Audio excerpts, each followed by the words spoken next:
상실과 공허함에 잠식된 그는 더 이상 자신의 아들을 곁에 두고 있음을 느끼지 못했다. 그러던 중 소년이 수영장에 빠지자 사회에 보이지 않는 한 소녀가 그를 구하기 위해 뛰어들었다. 그녀는 소년을 구했지만 이미 감정을 포기했던 남자의 내면 깊은 곳을 깨웠다. 43세, 대한민국에서 가장 성공한 기술기업 테크비전의 최고 경영자였지만 그의 눈에는 오직 상실감만이 깃들어 있었다. 아버지, 제가 그린 그림이에요. 8살 민재가 조심스레 아버지의 사무실로 들어왔다. 그의 작은 손에는 색연필로 그린 그림이 들려 있었다. 준호는 천천히 고개를 돌려 아들을 바라보았지만 그의 시선은 민재를 완전히 담아내지 못했다. 마치 유리병 너머로 바라보는 것 같았다. 지금은 바빠. 나중에 보자. 준호는 짧게 대답하고 다시 컴퓨터 화면으로 시선을 돌렸다. 민재의 어깨가 처졌지만 이미 익숙한 반응이었다. 아이는 말없이 뒤돌아 나갔다. 그림은 3명의 인물이 손을 잡고 있는 모습이었다. 아버지, 어머니, 그리고 민재 자신. 하지만 현실에서 어머니는 더 이상 존재하지 않았고 아버지는 마음속으로 멀어져 갔다. 이미숙은 민재가 슬픈 표정으로 자기 방으로 돌아오는 것을 보았다. 5년간 김 가족의 가정부로 일하면서 그녀는 이 가정의 변화를 가장 가까이에서 지켜보았다. 2년 전 송유나 여사가 세상을 떠난 후 이 집은 마치 영혼을 잃은 것 같았다. 민재야, 그림 정말 예쁘게 그렸네. 미숙은 아이의 머리를 쓰다듬으며 말했다. 아버지는 지금 회사 일로 바쁘신 거야. 내 그림을 정말 보고 싶어 하실 거야. 준호는 한숨을 쉬었다. 그는 일부러 아들을 무시하는 것이 아니었다. 단지 아내를 잃은 후 어떻게 아버지 역할을 해야 할지 모르겠다는 두려움이 컸다. 유나가 있었다면, 하지만 그녀는 이제 없었다. 주말에 중요한 화상회의가 있어요. 준호는 변명했다. 사장님, 미숙은 평소보다 단호한 목소리로 말했다. 민재는 어머니만 잃은 게 아니에요. 아버지도 잃고 있습니다. 모르겠어. 하지만 꼭 찾을 거야. 우리에게 네 생명을 돌려준 은인이니까. 준호는 미소를 지었다. 아들이 의식을 잃은 상태에서 본 환상일 수도 있었지만 그 말이 어쩐지 진실처럼 느껴졌다. 집으로 돌아가는 차 안에서 민재는 조용히 물었다. 아빠, 그 누나는 누구였어요? 저를 구해준 누나. 그 소녀는 정말 그들에게 보내진 천사였는지도 모른다. 집에 돌아온 후 준호는 오랜 친구이자 전직 형사였던 강도윤에게 연락했다. 도윤은 현재 민간조사관으로 일하고 있었다. 네가 직접 전화하다니 세상이 멸망하려나 보다. 도윤은 농담을 던졌다. 준호가 아내를 잃은 후 그는 많은 친구들과의 관계도 끊었다. 도움이 필요해. 준호는 상황을 설명했다. 그 아이를 찾아야 해. 수지는 조용히 일어섰다. 그녀의 임무는 끝났다. 그녀는 물에 젖은 옷을 꽉 짜며 뒤로 물러났다. 아무도 그녀에게 주목하지 않았다. 모든 이의 관심은 민재와 그의 아버지에게 쏠려 있었다. 안전요원들이 뒤늦게 도착했고 구급대원들도 곧 현장에 왔다. 민재는 검진을 위해 인근 병원으로 이송되었다. 그 혼란 속에서 준호는 그들의 목숨을 구한 작은 영웅을 완전히 잊고 말았다. 병원에서 의사들은 민재가 큰 부상 없이 충격만 받았다고 진단했다. 준호는 안도의 한숨을 쉬었다. 병실에서 잠든 민재를 바라보며 그는 자신이 얼마나 아들을 소홀히 했는지 깨달았다. 거의 잃을 뻔했어. 준호는 민재의 작은 손을 잡으며 중얼거렸다. 그제서야 그는 아내를 잃은 슬픔에 빠져 또 다른 소중한 존재를 놓치고 있었다는 사실을 깨달았다. 이미숙이 병원에 도착했을 때 그녀는 준호가 변해 있음을 느꼈다. 그의 눈에는 오랜만에 생기가 돌아와 있었다. 그것은 두려움과 후회 그리고 결의가 섞인 복잡한 감정이었다. 그 아이, 민재를 구한 아이는 어디 있나요? 준호가 물었다.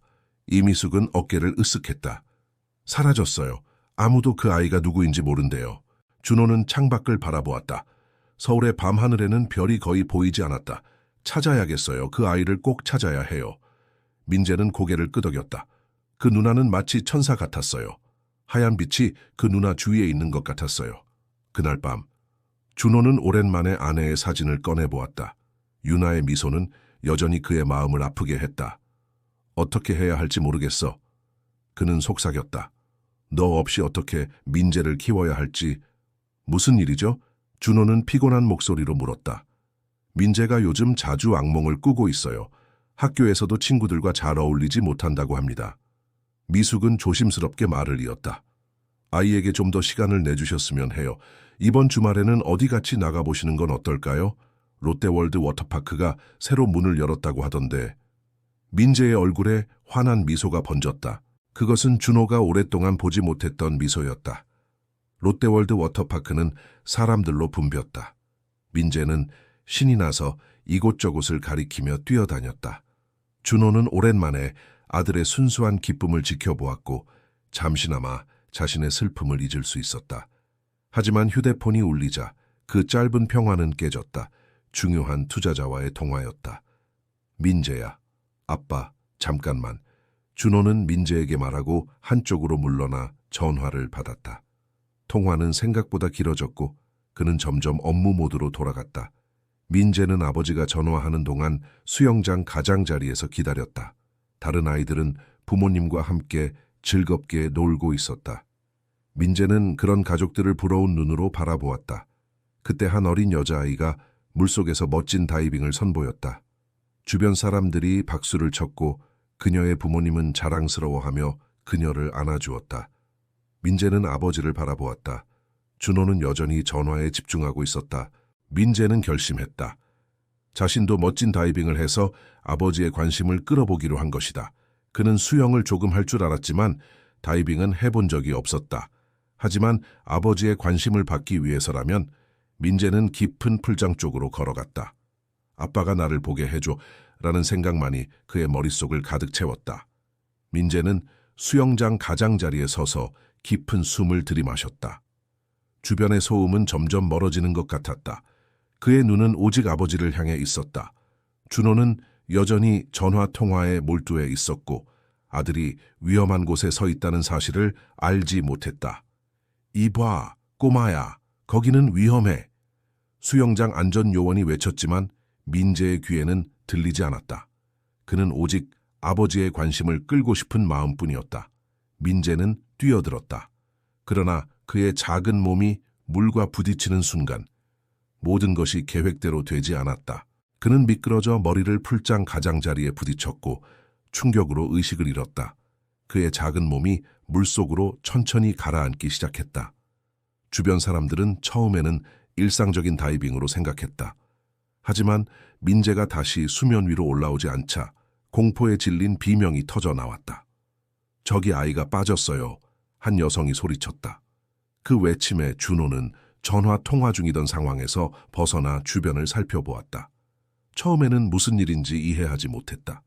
그러다 수영장에 모여든 사람들과 물속에 가라앉은 작은 몸을 발견했다. 민재였다. 민재야. 준호의 비명이 공기를 가르며 울려 퍼졌다. 그는 휴대폰을 내던지고 수영장으로 달려갔지만 몸이 굳어 움직일 수 없었다. 공포가 그를 마비시켰다. 주변의 다른 어른들도 마찬가지였다. 모두가 얼어붙은 듯 서 있었다. 그때였다. 작고 마른 소녀가 사람들 사이를 뚫고 나왔다. 맨발에 낡은 옷을 입은 그 아이는 망설임 없이 물속으로 뛰어들었다. 그녀의 움직임은 놀라울 정도로 숙련되고 정확했다.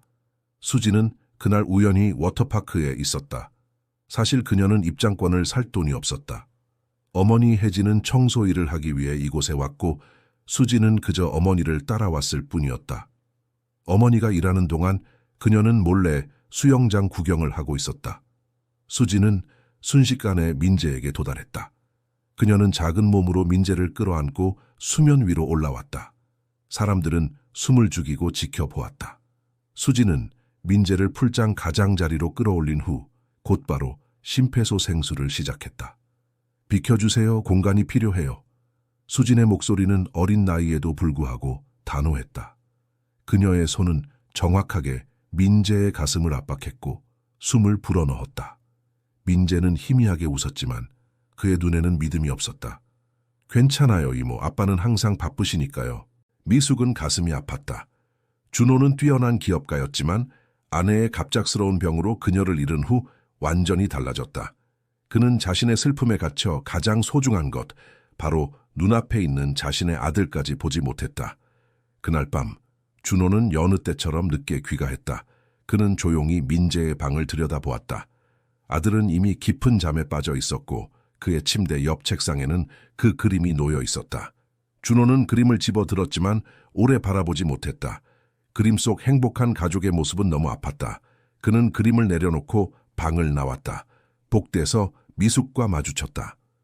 사장님, 말씀드릴 게 있습니다. 무서운 일이죠. 준호는 피곤한 목소리로 물었다. 민재가 요즘 자주 악몽을 꾸고 있어요. 학교에서도 친구들과 잘 어울리지 못한다고 합니다. 미숙은 조심스럽게 말을 이었다. 아이에게 좀 더 시간을 내주셨으면 해요. 이번 주말에는 어디 같이 나가보시는 건 어떨까요? 롯데월드 워터파크가 새로 문을 열었다고 하던데. 준호는 한숨을 쉬었다. 그는 일부러 아들을 무시하는 것이 아니었다. 단지 아내를 잃은 후 어떻게 아버지 역할을 해야 할지 모르겠다는 두려움이 컸다. 유나가 있었다면, 하지만 그녀는 이제 없었다. 주말에 중요한 화상회의가 있어요. 준호는 변명했다. 사장님, 미숙은 평소보다 단호한 목소리로 말했다. 민재는 어머니만 잃은 게 아니에요. 아버지도 잃고 있습니다. 그 말에 준호는 말문이 막혔다. 미숙의 말은 예리한 화살처럼 그의 가슴을 찔렀다. 잠시 침묵이 흐른 후 그는 고개를 끄덕였다. 알겠어요. 토요일에 워터파크에 데려가겠습니다. 그 말에 준호는 말문이 막혔다. 미숙의 말은 예리한 화살처럼 그의 가슴을 찔렀다. 잠시 침묵이 흐른 후 그는 고개를 끄덕였다. 알겠어요. 토요일에 워터파크에 데려가겠습니다. 그래, 약속했잖아. 준호는 가방에 노트북을 넣으며 말했다. 미숙이 그를 향해 실망스러운 눈빛을 보내자 그는 잠시 망설이다가 노트북을 꺼냈다. 오늘은 우리 둘만의 시간이야. 미숙은 가슴이 아팠다. 그리고 마침내 민재가 기침을 하며 물을 토해냈다. 그는 천천히 눈을 떴다. 아빠. 민재의 첫 마디는 준호의 마음을 산산조각냈다. 준호는 흐느끼며 아들을 끌어안았다. 미안해, 민재야. 정말 미안해. 준호는 뛰어난 기업가였지만 아내의 갑작스러운 병으로 그녀를 잃은 후 완전히 달라졌다. 그는 자신의 슬픔에 갇혀 가장 소중한 것, 바로 눈앞에 있는 자신의 아들까지 보지 못했다. 그날 밤 준호는 여느 때처럼 늦게 귀가했다. 그는 조용히 민재의 방을 들여다보았다. 아들은 이미 깊은 잠에 빠져 있었고 그의 침대 옆 책상에는 그 그림이 놓여 있었다.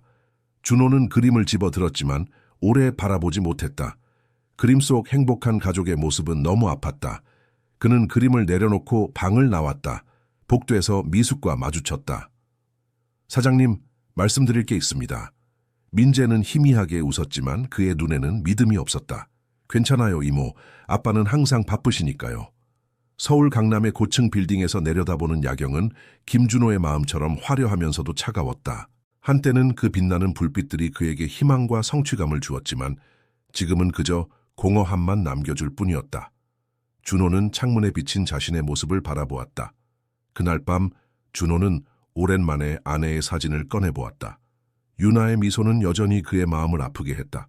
어떻게 해야 할지 모르겠어. 그는 속삭였다. 너 없이 어떻게 민재를 키워야 할지. 토요일 아침 민재는 믿을 수 없다는 듯 아버지를 바라보았다. 정말 워터파크에 가는 거예요? 그래, 약속했잖아. 준호는 가방에 노트북을 넣으며 말했다. 미숙이 그를 향해 실망스러운 눈빛을 보내자 그는 잠시 망설이다가 노트북을 꺼냈다. 오늘은 우리 둘만의 시간이야. 준호는 그저 할 수 있는 일이 없어 떨고 있었다. 제발, 제발. 그는 중얼거렸다. 30초가 영원처럼 느껴졌다. 준호는 아들을 바라보았다. 수지는 조용히 일어섰다. 그녀의 임무는 끝났다. 그녀는 물에 젖은 옷을 꽉 짜며 뒤로 물러났다. 아무도 그녀에게 주목하지 않았다. 모든 이의 관심은 민재와 그의 아버지에게 쏠려 있었다. 안전요원들이 뒤늦게 도착했고 구급대원들도 곧 현장에 왔다. 민재는 검진을 위해 인근 병원으로 이송되었다. 그 혼란 속에서 준호는 그들의 목숨을 구한 작은 영웅을 완전히 잊고 말았다. 병원에서 의사들은 민재가 큰 부상 없이 충격만 받았다고 진단했다. 준호는 안도의 한숨을 쉬었다. 병실에서 잠든 민재를 바라보며 그는 자신이 얼마나 아들을 소홀히 했는지 깨달았다. 거의 잃을 뻔했어. 준호는 민재의 작은 손을 잡으며 중얼거렸다. 그제서야 그는 아내를 잃은 슬픔에 빠져 또 다른 소중한 존재를 놓치고 있었다는 사실을 깨달았다. 이미숙이 병원에 도착했을 때 그녀는 준호가 변해 있음을 느꼈다.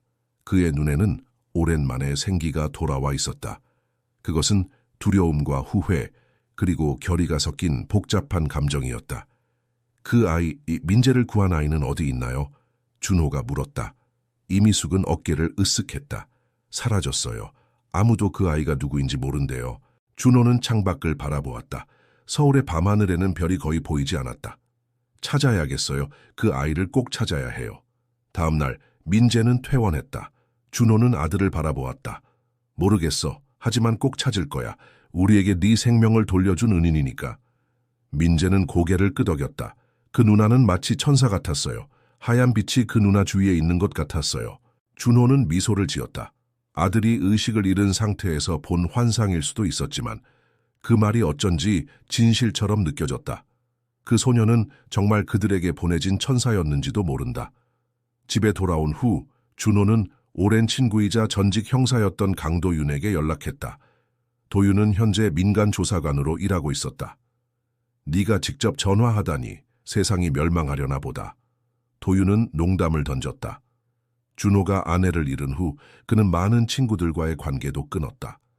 도움이 필요해. 준호는 상황을 설명했다. 그 아이를 찾아야 해. 누구인지 어디 사는지 모든 것을. 워터파크의 CCTV 영상부터 확인해 볼게. 그 아이의 특징은? 준호는 말문이 막혔다. 하루에 3가지 일을 하다니. 수진이는? 10살 정도로 보이는 여자아이, 마른 체격에 긴 머리, 맨발에 낡은 옷을 입고 있었어. 많지 않은 정보네. 하지만 해볼게. 준호는 감사 인사를 전하고 전화를 끊었다. 그는 민재의 방으로 가서 아들이 잠든 모습을 지켜보았다. 오늘 일은 그에게 경고였다. 그는 더 이상 인생의 가장 소중한 것들을 당연하게 여겨서는 안 되었다. 변할게, 민재야. 준호는 속삭였다. 아빠가 꼭 변할게. 그날 밤 서울의 다른 한편에서는 수진이 작은 옥탑방에서 어머니의 기침 소리를 걱정스럽게 듣고 있었다. 혜진의 기침은 점점 심해지고 있었다. 수진은 어머니에게 오늘 있었던 일을 말하지 않았다. 그저 평소처럼 저녁을 준비하고 어머니가 돌아오면 약을 챙겨드렸다. 엄마, 오늘은 좀 어땠어요?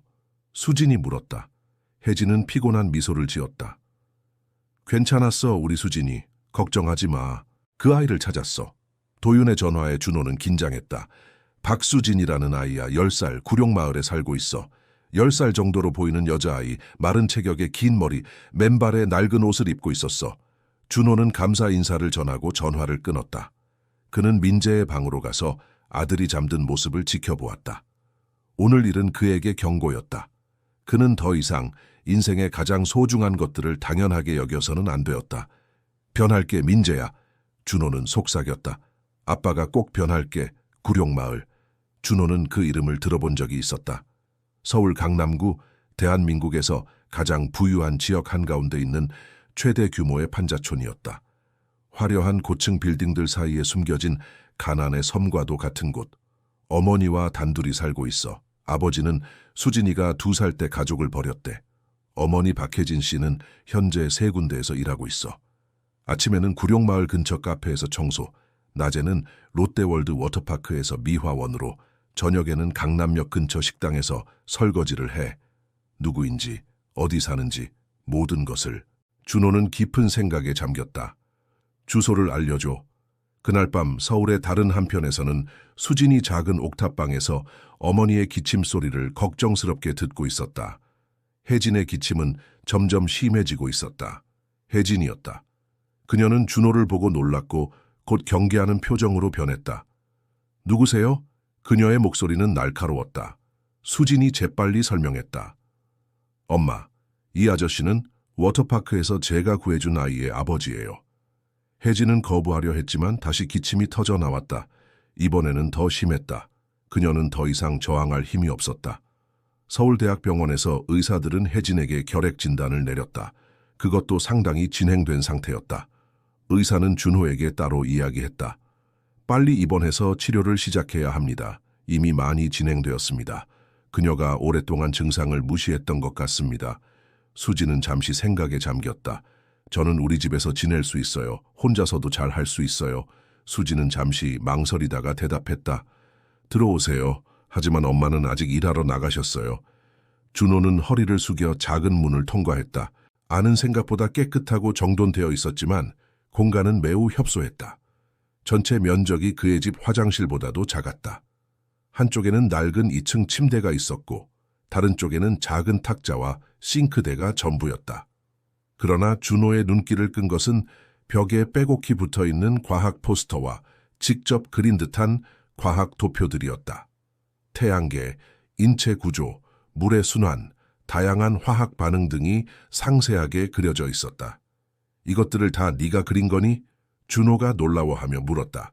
수지는 수줍게 고개를 끄덕였다. 과학 좋아해요. 특히 화학이요. 언젠가 과학자가 되고 싶어요. 준호는 병실 밖에서 초조하게 기다리고 있는 수진을 바라보았다. 그녀의 표정은 침착해 보였지만 그녀의 작은 손은 떨고 있었다. 제가 모든 비용을 부담하겠습니다. 준호가 결정했다. 그리고 치료 기간 동안 수진이 지낼 곳도 필요할 것 같습니다. 수진의 얼굴이 창백해졌다. 얼마나요? 준호는 수진에게 다가갔다. 의사 선생님 말씀으로는 엄마가 한동안 병원에 계셔야 한대. 치료를 받으셔야 해. 혜진의 표정이 변했다. 그녀는 잠시 준호를 바라보다가 한숨을 쉬었다. 그래서 우리 집을 어떻게 찾으셨나요? 수진이라는 친구가 당분간 우리와 함께 지내게 될 거야. 네 목숨을 구해준 그 소녀 말이야. 김준호라고 합니다. 지난주 워터파크에서 우리 아들 민재를 구해준 은인을 찾아왔어요. 몇 개월이 될 수도 있어. 하지만 걱정하지 마. 내가 모든 비용을 부담할게. 10살 아이가 혼자 지내는 건 위험해. 우리 집에서 지내는 건 어때? 민재도 너를 만나고 싶어 해. 민재의 눈이 커졌다. 정말요? 그 천사 누나가 우리 집에 와요? 준호는 미소 지었다. 그래. 하지만 그녀는 천사가 아니라 그저 용감하고 똑똑한 소녀야. 그리고 지금은 우리의 도움이 필요해. 수지는 망설였다. 그녀는 낯선 사람을 그렇게 쉽게 믿을 수 없었다. 특히 어머니가 늘 경계하라고 가르쳐온 부자들을. 혜진이 검사를 마치고 돌아왔을 때 준호는 그녀에게 상황을 설명했다. 처음에 혜진은 단호하게 거부했다. 우리는 당신의 자선 사업이 아닙니다. 어떻게든 해결할 수 있어요. 자선이 아닙니다. 수진이가 우리 아들의 목숨을 구했어요. 이건 제가 진 빚을 갚는 거예요. 준호가 진지하게 말했다. 혜진은 오랫동안 준호를 바라보았다. 그녀는 딸을 바라보았다. 수진은 어머니의 손을 꼭 잡고 있었다. 엄마 괜찮아요. 엄마가 나아질 때까지만이에요. 수진이 속삭였다. 마침내 혜진은 한숨을 쉬었다. 좋아요. 하지만 몇 가지 조건이 있어요. 모든 것이 공식적인 계약으로 문서화되어야 합니다. 수진이의 교육은 지금 다니는 학교에서 계속되어야 하고 제가 치료를 마치면 즉시 우리는 우리의 삶으로 돌아갑니다. 민재는 신이 나서 손뼉을 쳤다. 제가 제일 좋아하는 장난감도 나눠줄 거예요. 그리고 같이 놀아줄 거예요. 그리고 치료 기간 동안 네가 지낼 곳도 생각해봐야 할 것 같아. 민재는 벌써 수진을 위한 공간을 만들기 시작했다. 혜진은 피곤해 보였다. 그녀의 얼굴은 창백했고 눈 밑에는 다크서클이 짙었다. 그러나 그녀의 눈빛은 강인했다. 감사하다면 이제 됐습니다. 우리는 누구의 도움도 필요 없어요. 그녀가 말을 마치자마자 심한 기침이 터져 나왔다. 그녀는 입을 가리려 했지만 손에 묻은 것은 분명 피었다. 수진이 재빨리 다가가 어머니를 부축했다. 엄마! 수진의 목소리에는 두려움이 가득했다. 준호는 즉시 자리에서 일어났다. 병원에 가봐야 합니다. 제가 차로 모시겠습니다. 준호는 솔직하게 대답했다. 제 친구가 조사관이에요. 그를 통해 찾았습니다. 실례했다면 사과드립니다. 다만 수진이에게 제대로 감사 인사를 드리고 싶었어요. 준호는 벽 한쪽에 놓인 작은 책장으로 다가갔다. 낡았지만 소중히 다뤄진 과학 서적들이 가지런히 꽂혀 있었다. 대부분 도서관에서 빌려온 듯한 스티커가 붙어 있었다. 민재는 어떻게 지내요? 수진이 갑자기 물었다. 준호는 미소를 지었다. 잘 지내, 내 덕분에. 사실 너에게 제대로 감사 인사도 못했어. 정말 고마워, 수진아. 네가 없었다면 그는 말을 끝맺지 못했다. 그 생각만으로도 가슴이 조여왔다. 당연히 해야 할 일을 했을 뿐이에요. 우리 할머니가 응급처치법을 가르쳐 주셨거든요. 할머니는 간호사셨어요. 돌아가시기 전까지. 준호는 수진을 새롭게 바라보았다. 10살 아이치고는 너무나 성숙했다. 그녀의 눈에는 또래 아이들에게서 보기 힘든 깊이가 있었다. 수진아, 내가 너와 너희 어머니를 도울 방법이 있을까? 준호가 조심스럽게 물었다. 수진은 잠시 생각하더니 고개를 저었다. 괜찮아요. 우리는 잘 지내고 있어요. 수진은 어머니에게 오늘 있었던 일을 말하지 않았다. 그저 평소처럼 저녁을 준비하고 어머니가 돌아오면 약을 챙겨드렸다. 엄마, 오늘은 좀 어땠어요? 수진이 물었다. 혜진은 피곤한 미소를 지었다. 괜찮았어, 우리 수진이. 걱정하지 마. 도윤은 잠시 침묵했다. 알았어. 구룡마을. 준호는 그 이름을 들어본 적이 있었다. 서울 강남구 대한민국에서 가장 부유한 지역 한가운데 있는 최대 규모의 판자촌이었다. 화려한 고층 빌딩들 사이에 숨겨진 가난의 섬과도 같은 곳. 어머니와 단둘이 살고 있어. 아버지는 수진이가 2살 때 가족을 버렸대. 어머니 박혜진 씨는 현재 3군데에서 일하고 있어. 아침에는 구룡마을 근처 카페에서 청소, 낮에는 롯데월드 워터파크에서 미화원으로, 저녁에는 강남역 근처 식당에서 설거지를 해. 준호는 말문이 막혔다. 하루에 3가지 일을 하다니. 수진이는 대부분 혼자 지내. 학교 성적은 우수한 편이야. 특히 과학과 수학에서 두각을 나타내고 있어. 선생님들이 영재라고 평가하지만 가정 형편 때문에 특별한 교육을 받지 못하고 있어. 준호는 깊은 생각에 잠겼다. 주소를 알려줘. 그날 오후 준호는 처음으로 구룡마을을 방문했다. 테크비전의 호화로운 사옥에서 차로 불과 15분 거리였지만 그곳은 완전히 다른 세계였다. 좁은 골목길, 비닐과 판자로 만들어진 집들, 그리고 무질서하게 얽힌 전선들. 준호는 이런 곳이 서울에, 그것도 강남에 존재한다는 사실이 믿기지 않았다. 주소를 찾아 걷는 동안 준호는 주민들의 의아한 시선을 느꼈다. 그의 비싼 정장과 구두는 이곳에서 완전히 이질적이었다. 마침내 그는 수진의 집을 찾았다. 좁은 계단을 올라 옥상에 지어진 작은 컨테이너 하우스였다. 문을 두드리자 잠시 후 작은 소녀가 나왔다. 준호는 즉시 그녀를 알아보았다. 롯데월드 워터파크에서 민재를 구한 바로 그 소녀였다. 안녕하세요, 준호가 말했다. 수진은 놀란 표정으로 그를 바라보았다. 그녀도 준호를 알아보았다. 아저씨는 대부분 혼자 지내. 학교 성적은 우수한 편이야. 특히 과학과 수학에서 두각을 나타내고 있어. 선생님들이 영재라고 평가하지만 가정 형편 때문에 특별한 교육을 받지 못하고 있어. 하지만 수지는 알고 있었다. 어머니의 상태는 나빠지고 있었다. 그녀는 침대 밑에 숨겨둔 저금통을 생각했다. 몇 달 동안 모은 돈이지만 병원비로는 턱없이 부족했다. 수지는 창밖을 바라보았다. 강남의 화려한 빌딩들이 멀리서 빛나고 있었다. 그곳은 마치 다른 세계 같았다. 그녀와 어머니가 살고 있는 구룡마을과는 너무나도 다른 세계. 언젠가는 수지는 중얼거렸다. 그녀는 과학자가 되어 세상을 바꾸고 싶었다. 어머니가 더 이상 세계의 일을 하지 않아도 되는 세상을 만들고 싶었다.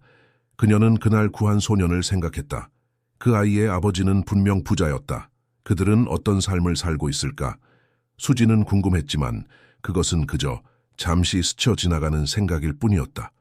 그녀의 현실은 여기 이 작은 옥탑방이었다. 그때 수지는 알지 못했다. 그날의 만남이 그녀의 인생을 완전히 바꿔놓을 운명의 순간이었다는 것을. 강도윤의 조사는 일주일이 걸렸다.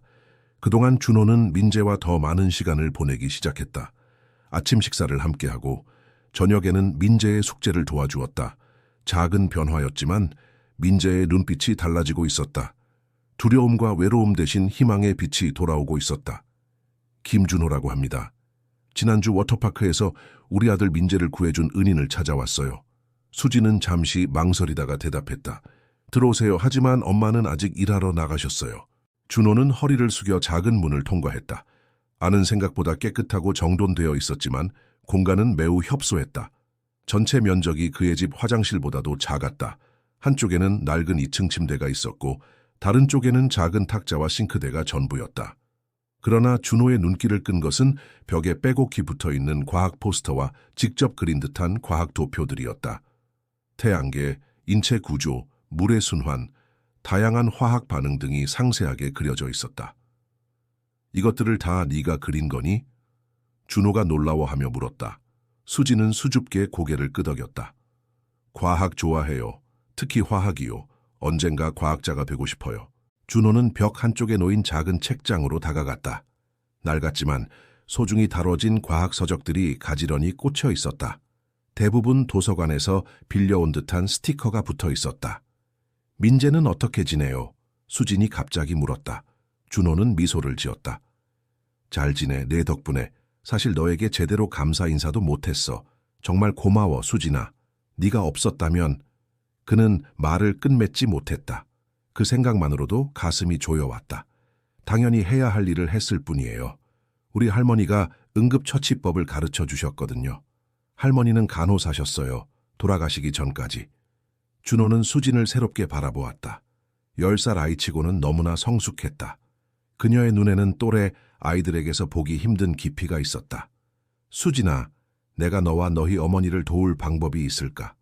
준호가 조심스럽게 물었다. 수진은 잠시 생각하더니 고개를 저었다. 괜찮아요. 우리는 잘 지내고 있어요. 그때 갑자기 문이 열리고 한 여성이 들어왔다. 혜진의 표정이 변했다. 그녀는 잠시 준호를 바라보다가 한숨을 쉬었다. 그래서 우리 집을 어떻게 찾으셨나요? 준호는 솔직하게 대답했다. 제 친구가 조사관이에요. 그를 통해 찾았습니다. 실례했다면 사과드립니다. 다만 수진이에게 제대로 감사 인사를 드리고 싶었어요. 혜진은 피곤해 보였다. 그녀의 얼굴은 창백했고 눈 밑에는 다크서클이 짙었다. 그러나 그녀의 눈빛은 강인했다. 감사하다면 이제 됐습니다. 우리는 누구의 도움도 필요 없어요. 그녀가 말을 마치자마자 심한 기침이 터져 나왔다. 그녀는 입을 가리려 했지만 손에 묻은 것은 분명 피였다. 수진이 재빨리 다가가 어머니를 부축했다. 엄마, 수진의 목소리에는 두려움이 가득했다. 준호는 즉시 자리에서 일어났다. 병원에 가봐야 합니다.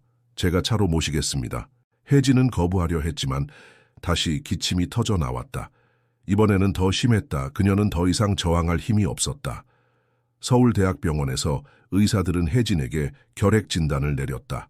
그것도 상당히 진행된 상태였다. 의사는 준호에게 따로 이야기했다.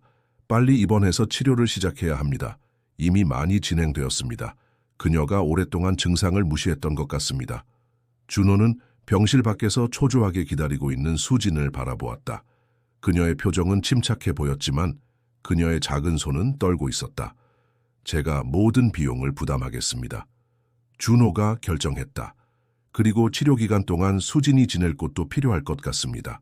준호는 수진에게 다가갔다. 의사 선생님 말씀으로는 엄마가 한동안 병원에 계셔야 한대.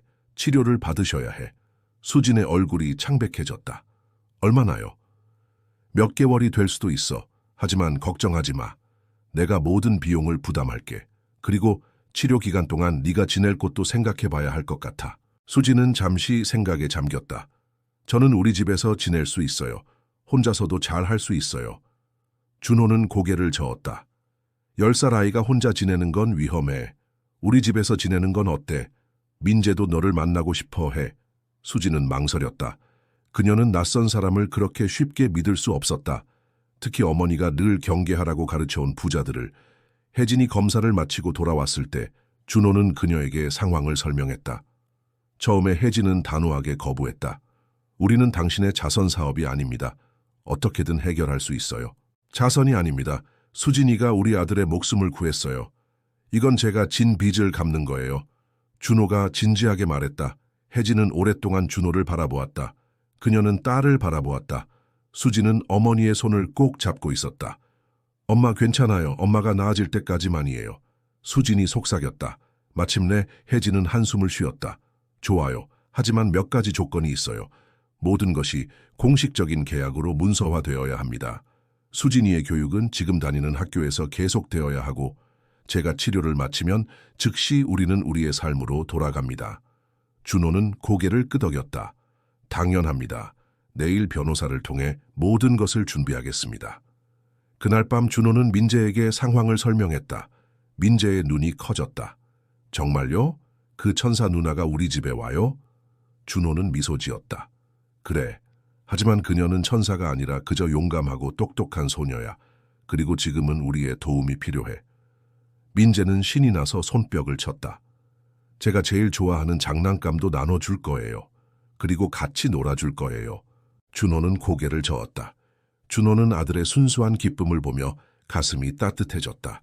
준호의 펜트하우스는 무려 38층에 위치해 있었다. 여기가 내 방이야.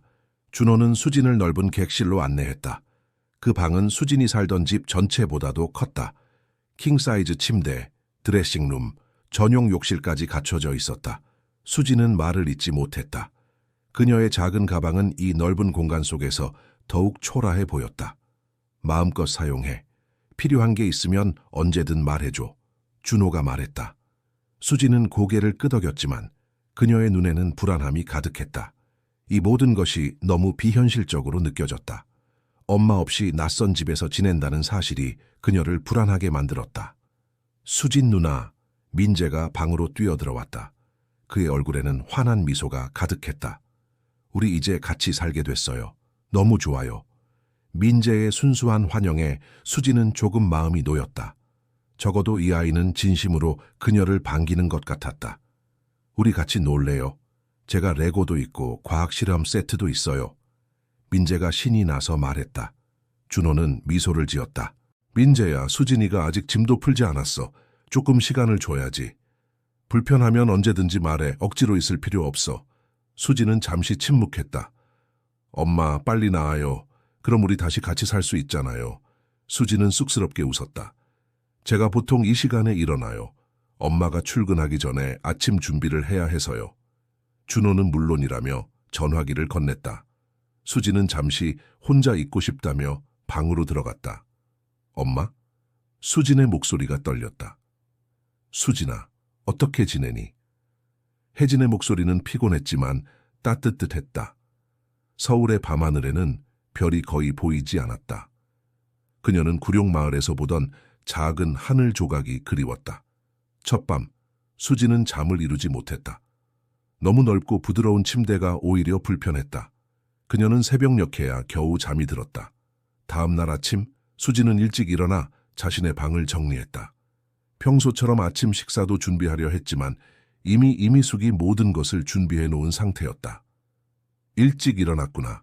이미숙이 놀란 표정으로 말했다. 아직 6시밖에 안 됐는데. 자신의 장난감 중 일부를 정리하고 책장의 한 칸을 비웠다. 준호는 창밖으로 서울의 밤하늘을 바라보았다. 하룻밤 사이에 그의 인생이 얼마나 달라졌는지 생각했다. 아내를 잃은 후 그는 자신만의 고통 속에 갇혀 살았다. 유미가 말했다.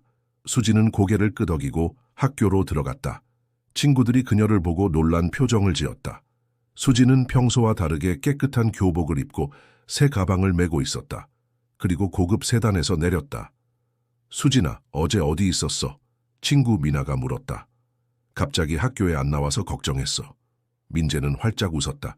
괜찮아요. 우리 같이 쓰면 되잖아요. 누나가 나한테 과학 가르쳐주면 돼요. 수지는 감동받았다. 그녀는 항상 현미경을 갖고 싶어 했지만 너무 비싸서 엄두를 낼 수 없었다. 정말 고마워 민재야. 하지만 이건 내 선물인데. 수지는 이상한 기분이 들었다. 그녀는 항상 어른처럼 행동해왔다. 어머니가 일하는 동안 집을 돌보고 음식을 준비하고 때로는 이웃집 아기도 봐주었다. 그런데 갑자기 그냥 아이로 지내라니. 아침 식사 시간, 준호와 민재가 함께 나타났다. 준호는 오늘 일정을 확인하며 커피를 마셨고 민재는 졸린 눈으로 우유를 마셨다. 오늘부터 우리 다 같이 아침 먹어요. 민재가 신이 나서 말했다. 준호는 미소를 지었다. 그래, 이제부터는 가족처럼 함께하자. 수지는 놀랐다. 선물 왜?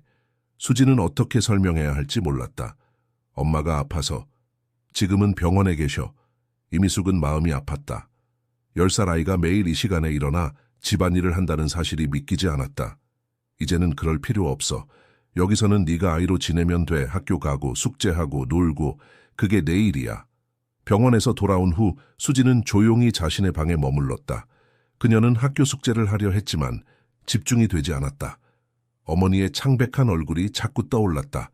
노크 소리가 들렸다. 들어와도 돼요? 민재의 목소리였다. 수지는 재빨리 눈물을 닦았다. 응, 들어와. 혜진의 눈에 눈물이 맺혔다. 그래, 우리 딸, 엄마도 보고 싶어. 그날부터 수진과 민재는 매일 함께 시간을 보냈다. 방과 후에는 현미경으로 다양한 것들을 관찰하고 주말에는 간단한 과학 실험을 했다. 민재는 수진의 지식에 감탄했고 수진은 민재의 순수한 호기심을 보며 즐거워했다. 준호는 이런 아이들의 모습을 지켜보며 미소 지었다. 오랜만에 집안에 웃음소리가 가득했다. 민재는 수진이 오기 전보다 훨씬 활기차고 행복해 보였다. 악몽도 줄어들었고 학교 성적도 올라가기 시작했다. 어느 날 저녁 준호는 수진에게 물었다. 학교는 어때? 선생님들이 내 실력을 알아보고 있니? 수진은 어머니의 마른 손을 꼭 잡았다. 엄마, 빨리 나와요. 보고 싶어요. 가족. 준호는 생각에 잠겼다. 수진의 지적 호기심이 일반 학교 교육으로는 충족되지 않는 것 같았다. 이번 주말에 특별한 곳에 데려가고 싶은데 어떻게 생각해? 준호가 제안했다. 수진의 눈이 커졌다. 어디요? 오늘은 식물의 광합성에 대해 배웠는데 선생님이 설명하신 내용이 제가 읽은 책과 달라서 물어봤어요. 그랬더니 선생님이 교과서대로만 공부하라고 하셨어요. 준호는 고개를 끄덕였다. 그도 수진이 보통 아이가 아니라는 것을 느끼고 있었다. 그녀의 잠재력이 제대로 발휘될 수 있도록 도와주고 싶었다. 수진은 기쁨에 겨워 소리쳤다. 정말요? 가고 싶어요. 수진은 어깨를 으쓱했다. 그냥 그래요. 과학 선생님은 제가 질문을 많이 한다고 가끔 짜증을 내세요. 서울과학기술대학교에서 주최하는 청소년 과학 캠프야. 내 대학 후배가 거기서 교수로 일하고 있어. 네가 관심 있을 것 같아서. 그 단어가 수진의 마음을 흔들었다. 그녀에게 가족은 오직 어머니뿐이었다. 캠프에서 수진은 자신의 진정한 모습을 보여주었다. 그녀는 어려운 질문들을 던지고 복잡한 실험에도 적극적으로 참여했다. 교수들은 그녀의 지식과 이해력에 놀랐다. 준호야, 이 아이는 특별해. 준호의 대학 후배인 강 교수가 말했다. 정식으로 IQ 테스트를 해보는 게 어떻겠니? 영재 교육 프로그램이 필요할 것 같아. 첫 등교날, 준호의 비서인 장유미가 수진을 학교에 데려다 주었다. 구룡초등학교는 수진이 원래 다니던 학교였다. 준호는 수진이 환경 변화로 더 혼란스러워지지 않도록 학교는 그대로 다니게 하기로 했다. 민재는 조심스럽게 방으로 들어왔다. 그의 손에는 작은 상자가 들려 있었다. 수진 누나를 위한 선물이에요. 하지만 이제 그는 다시 밖을 바라보기 시작했다. 그리고 그곳에는 도움이 필요한 사람들이 있었다. 구룡마을로 돌아가는 길에 준호는 혜진과 수진이 살던 작은 집을 다시 바라보았다. 그는 자신이 가진 것들에 대해 감사함을 느꼈다. 그리고 처음으로 그는 자신의 부와 영향력으로 무엇을 할 수 있을지 진지하게 생각하기 시작했다. 수진이 김준호의 집에 도착한 첫날은 어색함으로 가득했다. 강남의 고급 아파트 단지로 들어서는 순간 수진은 자신이 완전히 다른 세계에 발을 디딘 것 같은 기분이 들었다. 로비에서 경비원들이 공손하게 인사하고 엘리베이터는 지문 인식으로 작동했다. 괜찮아요. 여기 좀 달라요. 너무 커요. 괜찮아요. 수진이 말했다. 저도 같이 놀고 싶어요. 혜진은 한숨을 쉬었다. 그래, 우리 수진이. 엄마가 열심히 치료받을게. 하지만 그때까지 넌 거기서 잘 지내야 해. 알았지? 학교도 열심히 다니고. 수진은 고개를 끄덕였다. 감사합니다. 제가 엄마에게 전화해도 될까요? 네, 엄마. 그렇게 수진과 민재는 첫날부터 가까워지기 시작했다. 민재는 수진에게 자신의 장난감과 책들을 자랑스럽게 보여주었고 수진은 민재의 순수한 열정에 조금씩 마음을 열었다. 저녁 시간, 이미숙은 세 사람을 위한 특별한 식사를 준비했다. 수진은 이런 풍성한 식탁을 본 적이 없었다. 그녀는 예의 바르게 젓가락을 들었지만 어떤 음식부터 먹어야 할지 망설였다. 마음껏 먹어, 수진아. 준호가 따뜻하게 말했다.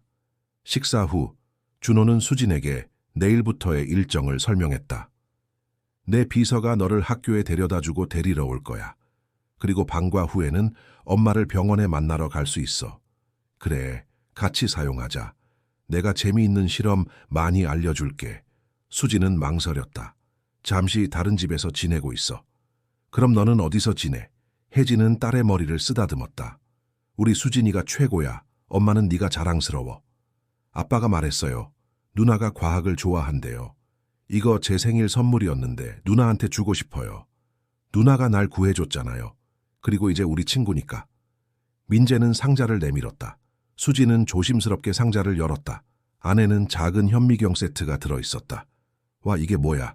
아이들의 호기심 어린 질문이 이어졌지만 다행히 수업종이 울려 더 이상의 설명을 피할 수 있었다.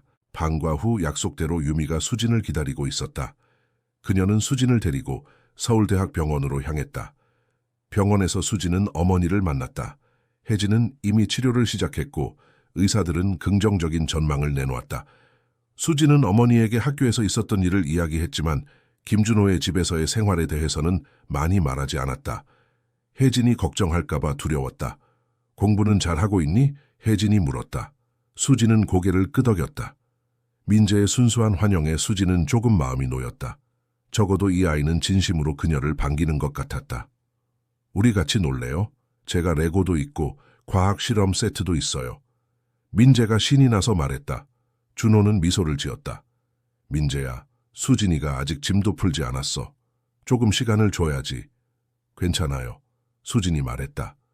저도 같이 놀고 싶어요. 그렇게 수진과 민재는 첫날부터 가까워지기 시작했다. 민재는 수진에게 자신의 장난감과 책들을 자랑스럽게 보여주었고 수진은 민재의 순수한 열정에 조금씩 마음을 열었다.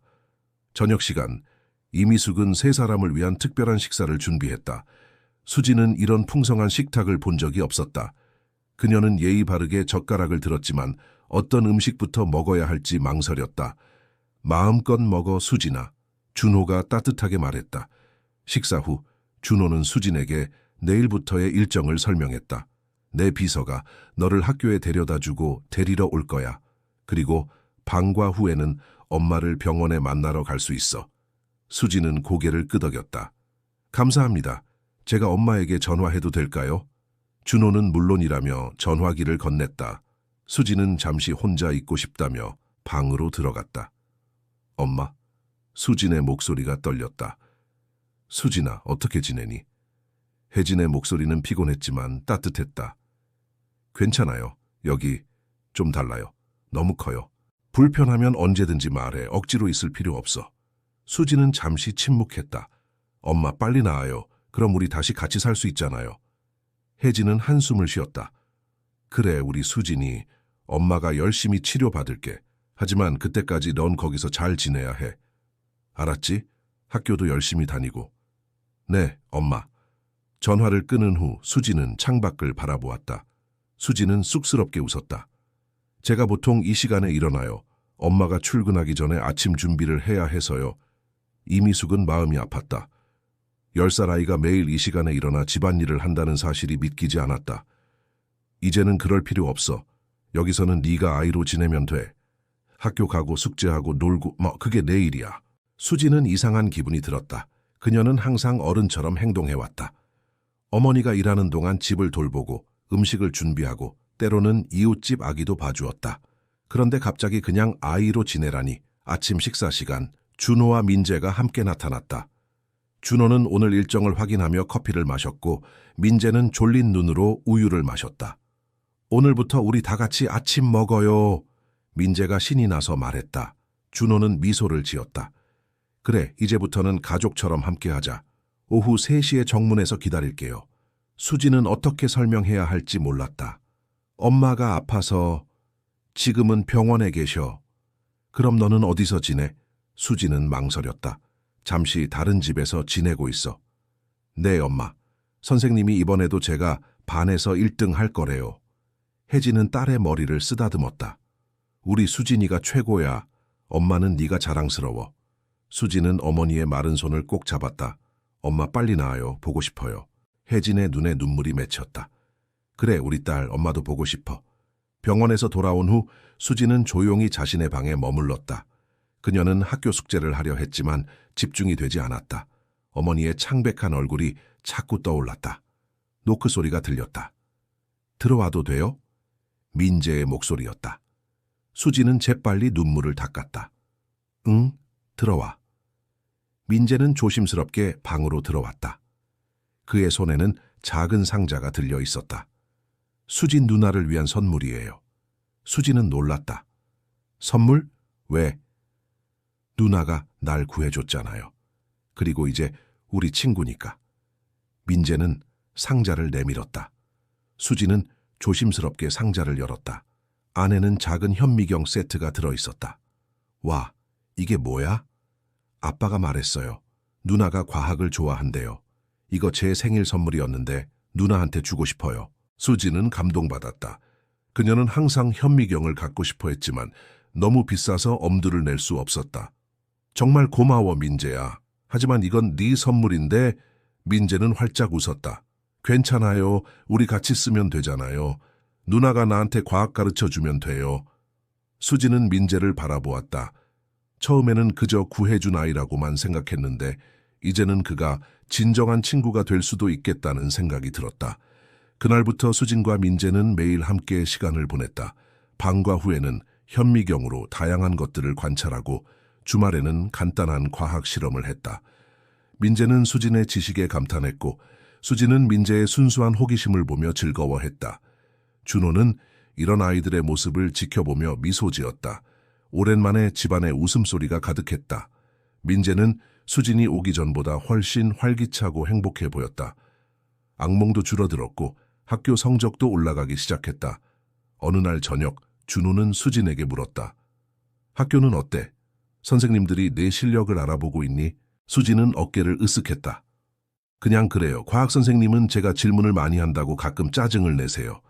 준호는 눈썹을 치켰다. 어떤 질문들? 오늘은 식물의 광합성에 대해 배웠는데 선생님이 설명하신 내용이 제가 읽은 책과 달라서 물어봤어요. 그랬더니 선생님이 교과서대로만 공부하라고 하셨어요. 준호는 생각에 잠겼다. 수진의 지적 호기심이 일반 학교 교육으로는 충족되지 않는 것 같았다. 이번 주말에 특별한 곳에 데려가고 싶은데 어떻게 생각해? 준호가 제안했다. 수진의 눈이 커졌다. 어디요? 서울과학기술대학교에서 주최하는 청소년 과학 캠프야. 내 대학 후배가 거기서 교수로 일하고 있어. 네가 관심 있을 것 같아서. 수진은 기쁨에 겨워 소리쳤다. 정말요? 가고 싶어요. 준호는 눈썹을 치켰다. 어떤 질문들? 그렇게 준호, 민재 그리고 수진은 주말을 과학 캠프에서 보냈다. 준호는 고개를 끄덕였다. 그도 수진이 보통 아이가 아니라는 것을 느끼고 있었다. 그녀의 잠재력이 제대로 발휘될 수 있도록 도와주고 싶었다. 강 교수의 제안에 따라 수진은 공식적인 IQ 테스트를 받게 되었다. 테스트 결과는 모두를 놀라게 했다. 수진의 IQ는 156으로 이는 천재적 수준이었다. 전문가들은 그녀의 특별한 논리적 사고력과 과학적 이해력을 높이 평가했다. 이 아이는 특별한 교육 프로그램이 필요합니다. 심리학자는 준호에게 설명했다.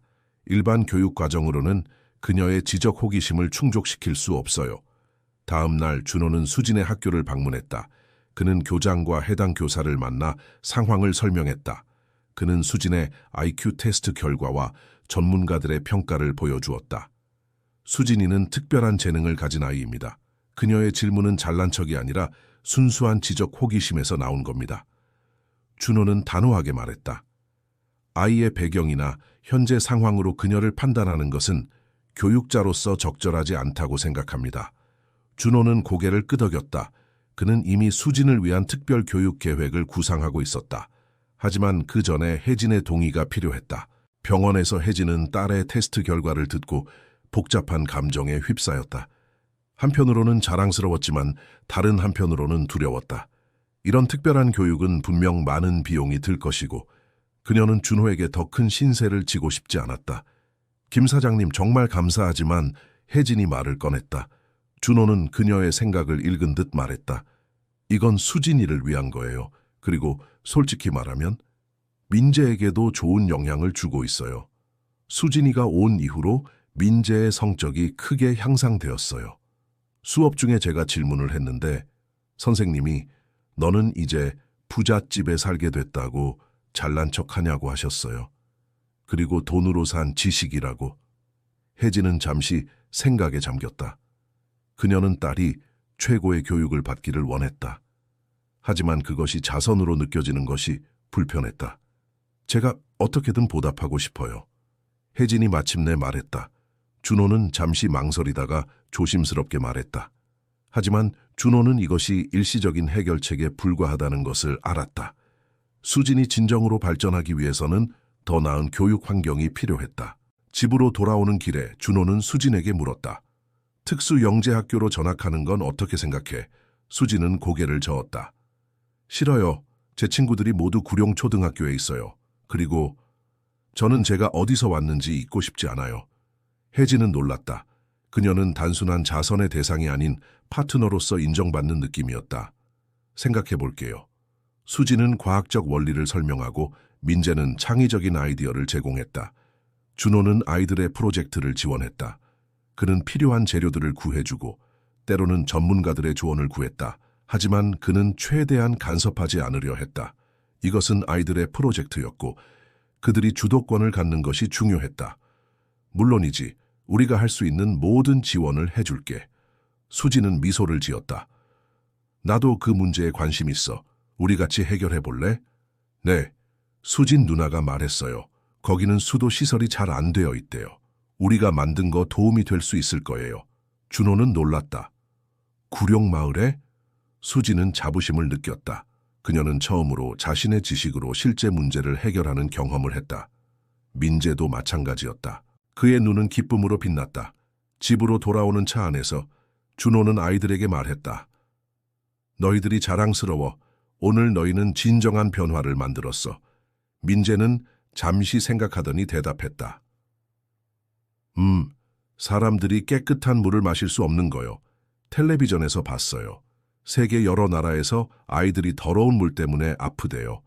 그런 꿈을 실현할 수 있는 능력과 자원을 가진 사람과 함께였으니까요. 혜진이 말했다. 준호는 쓴 웃음을 지었다. 하지만 나는 그녀를 제대로 이해하지 못했어요. 그녀가 떠난 후에야 비로소 그녀의 비전의 중요성을 깨달았죠. 유나는 모든 사람을 소중히 여기는 사람이었어요. 그녀는 항상 더 나은 세상을 만들고 싶어 했죠. 이 프로젝트도 그녀의 꿈이었어요. 혜진의 눈에 자부심이 빛났다. 그래요. 우리 수진이는 항상 그랬어요. 처음으로 그들은 서로를 동등한 부모로서 인간으로서 바라보기 시작했다. 병원을 나서며 준호는 문득 깨달았다. 그는 오랜만에 진정으로 웃고 있었다. 유나가 세상을 떠난 후 처음으로 그의 마음에 희망이 피어나고 있었다. 수진과 민재의 수질 정화 프로젝트는 예상보다 빠르게 주목을 받기 시작했다. 처음에는 구룡마을 주민들 사이에서 입소문이 퍼졌고 곧 지역 언론이 관심을 보였다. 재벌 아들과 판자촌 소녀의 특별한 협력이라는 제목의 기사가 나오자 전국적인 관심이 쏟아졌다. 어려운 환경에서도 항상 배우고 성장하고 꿈꿨죠. 두 사람은 잠시 침묵했다. 그들은 각자의 방식으로 상실을 경험했고 그것을 통해 성장하고 있었다. 우리 아이들이 정수 프로젝트를 하고 있어요. 준호가 화제를 바꾸며 말했다. 수진이가 주도하고 있죠. 그 아이는 정말 특별해요. 혜진은 미소를 지었다. 처음으로 그녀는 준호와 편안하게 대화를 나누고 있었다. 당신 아내는 어떤 분이셨어요? 준호는 수진을 바라보았다. 그녀의 눈에는 결연한 의지가 보였다. 그녀는 자신이 자란 곳을 돕고 싶어 했다. 좋아, 주말에 가보자. 준호가 동의했다. 구룡마을에서의 테스트는 성공적이었다. 아이들은 마을 주민들에게 직접 정수장치 사용법을 설명했고 여러 가정에 샘플을 나눠주었다. 주민들은 처음에는 의심스러워했지만 실제로 물이 깨끗해지는 것을 보고 놀라워했다. 이건 정말 대단해. 한 주민이 말했다. 이렇게 간단한 방법으로 물을 깨끗하게 할 수 있다니. 아빠, 우리 더 크게 만들 수 있을까요? 민재가 물었다. 더 많은 사람들을 도울 수 있도록요. 그날 이후 프로젝트는 더욱 확장되었다. 준호는 전문가들의 도움을 받아 아이들의 아이디어를 더 발전시켰다. 그들은 더 효율적인 디자인을 개발하고 더 많은 재료를 실험했다. 수지는 이 과정에서 엄청난 성장을 보였다. 그녀는 자신의 지식을 실제 문제 해결에 적용하는 법을 배웠고 자신감도 키웠다. 민재도 마찬가지였다. 그는 더 이상 외롭고 슬픈 아이가 아니었다. 그는 이제 목표와 열정을 가진 아이였다. 한편 혜진의 상태는 점차 호전되고 있었다. 의사들은 그녀의 회복 속도에 놀랐다. 그녀의 결핵은 적절한 치료와 영양 공급 덕분에 통제되고 있었다. 병원에서의 시간 동안 혜진은 유나의 프로젝트를 완전히 새롭게 구상했다. 그녀는 자신의 경험을 바탕으로 실질적인 도움이 될 수 있는 프로그램들을 계획했다. 미혼모 지원, 직업훈련, 지역사회 보육시설 등 그녀가 직접 겪었던 어려움을 해결할 수 있는 프로젝트들이었다. 준호는 혜진의 아이디어에 깊은 인상을 받았다. 그녀의 계획은 현실적이고 실용적이었다. 그것은 단순한 자선이 아니라 진정한 변화를 만들 수 있는 지속 가능한 솔루션이었다. 이건 정말 대단해요. 준호가 혜진의 계획서를 검토하며 말했다. 유나가 봤다면 정말 기뻐했을 거예요. 준호는 수진의 결정을 존중했다. 대신 그는 현재 학교에서의 교육과 방과 후 특별 프로그램을 병행하는 방식을 계속 유지하기로 했다. 그 일이 있은 후 수진과 민재는 더욱 가까워졌다. 그들은 함께 숙제를 하고 실험을 하고 때로는 그냥 아이들처럼 놀기도 했다. 준호는 그들이 함께 웃고 떠드는 모습을 보며 마음이 따뜻해졌다. 오랜만에 집안에 생기가 돌아왔다. 어느 날 수진은 민재에게 심각한 표정으로 물었다. 민재야, 네가 가장 해결하고 싶은 문제가 뭐야? 몇 주 동안의 실험과 수정 끝에 그들은 첫 번째 프로토타입을 완성했다.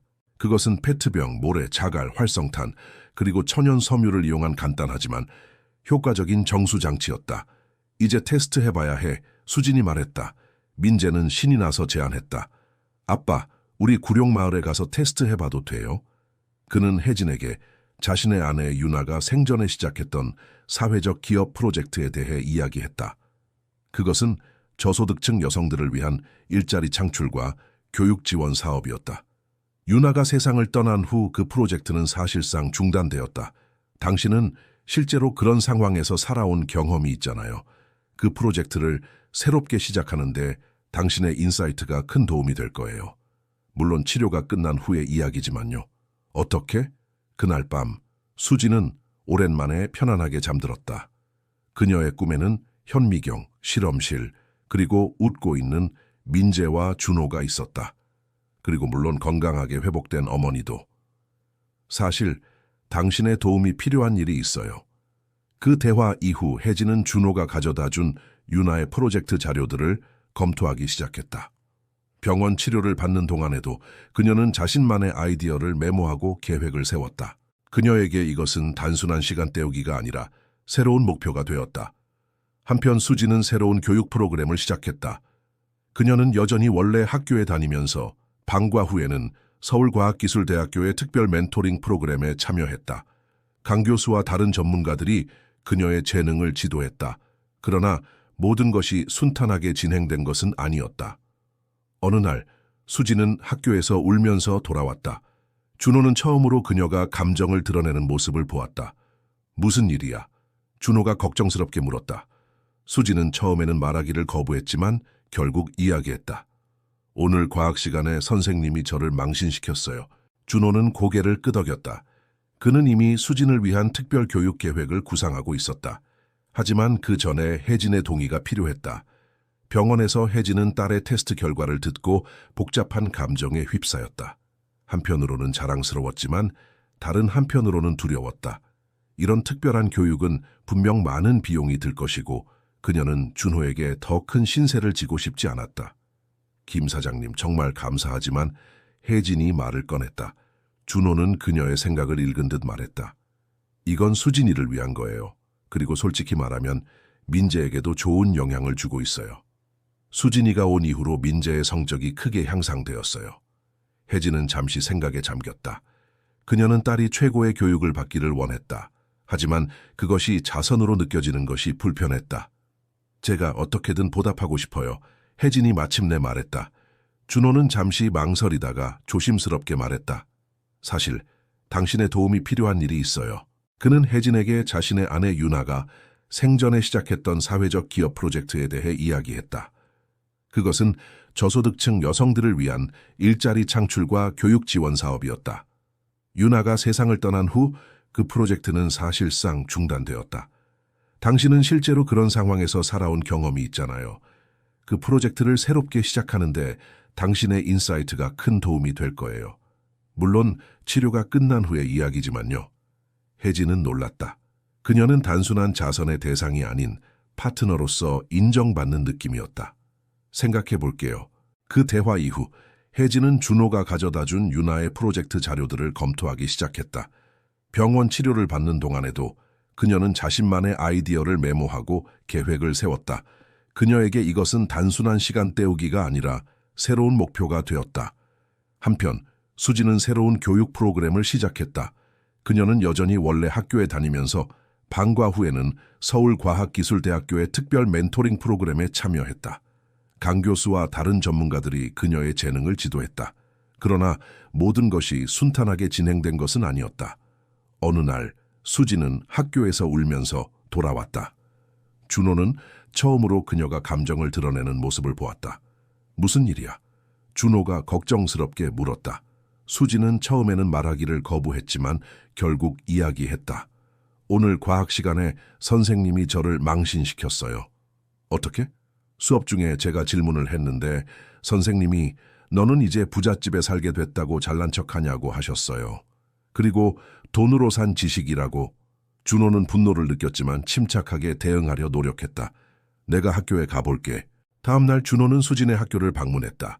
그는 교장과 해당 교사를 만나 상황을 설명했다. 그는 수진의 IQ 테스트 결과와 전문가들의 평가를 보여주었다. 수진이는 특별한 재능을 가진 아이입니다. 그녀의 질문은 잘난 척이 아니라 순수한 지적 호기심에서 나온 겁니다. 준호는 단호하게 말했다. 아이의 배경이나 현재 상황으로 그녀를 판단하는 것은 교육자로서 적절하지 않다고 생각합니다. 교장은 당황한 표정으로 사과했고 해당 교사도 마지못해 사과했다. 수지는 고개를 저었다. 싫어요. 제 친구들이 모두 구룡 초등학교에 있어요. 그리고 저는 제가 어디서 왔는지 잊고 싶지 않아요. 준호는 수진의 결정을 존중했다. 대신 그는 현재 학교에서의 교육과 방과 후 특별 프로그램을 병행하는 방식을 계속 유지하기로 했다. 그 일이 있은 후 수진과 민재는 더욱 가까워졌다. 그들은 함께 숙제를 하고 실험을 하고 때로는 그냥 아이들처럼 놀기도 했다. 준호는 그들이 함께 웃고 떠드는 모습을 보며 마음이 따뜻해졌다. 오랜만에 집안에 생기가 돌아왔다. 어느 날 수지는 민재에게 심각한 표정으로 물었다. 민재야, 네가 가장 해결하고 싶은 문제가 뭐야? 민재는 잠시 생각하더니 대답했다. 사람들이 깨끗한 물을 마실 수 없는 거요. 텔레비전에서 봤어요. 세계 여러 나라에서 아이들이 더러운 물 때문에 아프대요. 수지는 미소를 지었다. 나도 그 문제에 관심 있어. 우리 같이 해결해 볼래? 그렇게 두 아이의 프로젝트가 시작되었다. 그들은 재활용 재료를 이용한 간단한 수질 정화 시스템을 만들기로 했다. 준호는 놀랐다. 구룡마을에? 준호는 미소를 지었다. 네, 수진 누나가 말했어요. 거기는 수도 시설이 잘 안 되어 있대요. 우리가 만든 거 도움이 될 수 있을 거예요. 준호는 수진을 바라보았다. 그녀의 눈에는 결연한 의지가 보였다. 그녀는 자신이 자란 곳을 돕고 싶어 했다. 좋아, 주말에 가보자. 준호가 동의했다. 구룡마을에서의 테스트는 성공적이었다. 아이들은 마을 주민들에게 직접 정수장치 사용법을 설명했고 여러 가정에 샘플을 나눠주었다. 주민들은 처음에는 의심스러워했지만 실제로 물이 깨끗해지는 것을 보고 놀라워했다. 이건 정말 대단해. 한 주민이 말했다.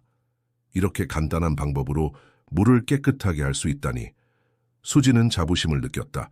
그녀는 처음으로 자신의 지식으로 실제 문제를 해결하는 경험을 했다. 민재도 마찬가지였다. 그의 눈은 기쁨으로 빛났다. 집으로 돌아오는 차 안에서 준호는 아이들에게 말했다. 너희들이 자랑스러워. 오늘 너희는 진정한 변화를 만들었어. 아빠, 우리 더 크게 만들 수 있을까요? 민재가 물었다. 더 많은 사람들을 도울 수 있도록요. 준호는 미소를 지었다. 물론이지. 우리가 할 수 있는 모든 지원을 해줄게. 그날 이후 프로젝트는 더욱 확장되었다. 준호는 전문가들의 도움을 받아 아이들의 아이디어를 더 발전시켰다. 그들은 더 효율적인 디자인을 개발하고 더 많은 재료를 실험했다. 수지는 이 과정에서 엄청난 성장을 보였다. 그녀는 자신의 지식을 실제 문제 해결에 적용하는 법을 배웠고 자신감도 키웠다. 민재도 마찬가지였다. 그는 더 이상 외롭고 슬픈 아이가 아니었다. 그는 이제 목표와 열정을 가진 아이였다. 한편 혜진의 상태는 점차 호전되고 있었다. 의사들은 그녀의 회복 속도에 놀랐다. 그녀의 결핵은 적절한 치료와 영양 공급 덕분에 통제되고 있었다. 병원에서의 시간 동안 혜진은 유나의 프로젝트를 완전히 새롭게 구상했다. 그녀는 자신의 경험을 바탕으로 실질적인 도움이 될 수 있는 프로그램들을 계획했다. 미혼모 지원, 직업훈련, 지역사회 보육시설 등 그녀가 직접 겪었던 어려움을 해결할 수 있는 프로젝트들이었다. 준호는 혜진의 아이디어에 깊은 인상을 받았다. 그녀의 계획은 현실적이고 실용적이었다. 그것은 단순한 자선이 아니라 진정한 변화를 만들 수 있는 지속 가능한 솔루션이었다. 이건 정말 대단해요. 준호가 혜진의 계획서를 검토하며 말했다. 유나가 봤다면 정말 기뻐했을 거예요. 혜진은 미소를 지었다. 처음으로 그녀는 준호와 편안하게 대화를 나누고 있었다. 당신 아내는 어떤 분이셨어요? 준호의 눈이 잠시 슬픔으로 물들었다. 유나는 모든 사람을 소중히 여기는 사람이었어요. 그녀는 항상 더 나은 세상을 만들고 싶어 했죠. 이 프로젝트도 그녀의 꿈이었어요. 그녀는 운이 좋은 사람이었네요. 준호의 눈이 잠시 슬픔으로 물들었다. 두 사람은 잠시 침묵했다. 그들은 각자의 방식으로 상실을 경험했고 그것을 통해 성장하고 있었다. 우리 아이들이 정수 프로젝트를 하고 있어요. 준호가 화제를 바꾸며 말했다. 수진이가 주도하고 있죠. 그 아이는 정말 특별해요. 혜진의 눈에 자부심이 빛났다. 그래요. 우리 수진이는 항상 그랬어요. 어려운 환경에서도 항상 배우고 성장하고 꿈꿨죠. 그리고 민재는 수진이에게서 많은 것을 배우고 있어요. 아이가 완전히 달라졌어요. 그들은 아이들의 이야기를 나누며 웃었다. 준호는 아이들의 프로젝트가 미디어의 주목을 받는 것에 대해 조금 걱정했지만 수진과 민재는 오히려 즐거워했다. 그들은 자신들의 아이디어가 더 많은 사람들에게 도움이 될 수 있다는 가능성에 신이 났다. 아빠, 우리 전국 과학 경진대회에 나가도 될까요? 민재가 어느 날 저녁 식사 시간에 물었다. 준호는 놀랐다. 전국대회? 그게 뭐지? 한국 청소년 과학 혁신대회요. 수진이 설명했다. 저희 프로젝트가 예선을 통과했어요. 다음 달에 서울 코엑스에서 결선이 열려요. 준호는 미소를 지었다. 정말 대단하구나. 물론 나가도 돼. 필요한 것이 있으면 뭐든지 말해. 준호 씨, 투자자들이 다음 주에 한국을 방문합니다. 테크비전의 CFO인 박진석이 보고했다. 그들은 최종 계약 체결 전에 당신과 직접 만나길 원합니다. 혜진은 진지한 표정으로 물었다. 그럼 수진이와 제가 곧 우리 집으로 돌아가야겠네요? 준호는 당황했다. 무슨 말씀이세요? 준호는 미소를 지었다. 정말 대단하구나. 물론 나가도 돼. 필요한 것이 있으면 뭐든지 말해. 혜진의 눈이 커졌다. 그녀는 준호의 진심을 느꼈지만 여전히 두려웠다. 그들 사이에는 너무 많은 장벽이 있었다. 사회적 지위, 경제적 격차, 그리고 그들 각자의 과거. 우리 조심해야 해요. 혜진이 마침내 말했다. 아이들을 위해서라도. 준호는 혜진의 손을 잡았다. 그는 그녀의 우려를 이해했다. 그녀는 평생 부유층의 시선과 판단에 노출되어 왔고 그들의 위선을 너무나 잘 알고 있었다. 절대 그렇지 않아요. 수진이와 당신은 이제 우리 가족의 일부예요. 민재가 얼마나 수진이에게 의지하는지 아시잖아요. 그리고 그는 잠시 망설이다가 말을 이었다. 저도 당신이 있어 행복해요. 구룡마을이 어디지? 글로벌 비즈니스를 하시는 분께 우리 같은 사람들과의 연관성이 부담스러울 것 같아서요. 한국 청소년 과학 혁신 대회요. 수진이 설명했다. 저희 프로젝트가 예선을 통과했어요. 다음 달에 서울 코엑스에서 결선이 열려요. 로버트는 관심을 보였다. 그는 방으로 들어와 자세히 살펴보았다. 흥미롭군. 아이들은 과학 프로젝트 모형 주위에 앉아 열심히 무언가를 토론하고 있었다. 이게 뭐지? 로버트가 영어로 물었다. 아이들은 놀라서 고개를 들었다. 민재는 영어를 잘 몰랐지만 수지는 영어로 대답했다. 이건 저희가 개발한 저비용 수질 정화 시스템이에요. 재활용 재료로 만들었어요. 아이들은 환호성을 질렀다. 그들은 즉시 결선을 위한 준비를 시작했다. 프로젝트를 더 발전시키고 프레젠테이션을 준비하고 다양한 시나리오에 대한 답변을 연습했다. 그러나 준호에게는 다른 문제가 생겼다. 테크비전의 해외 사업 확장을 위해 그는 오랫동안 글로벌 투자 그룹인 월드 캐피탈과 협상을 진행해왔다.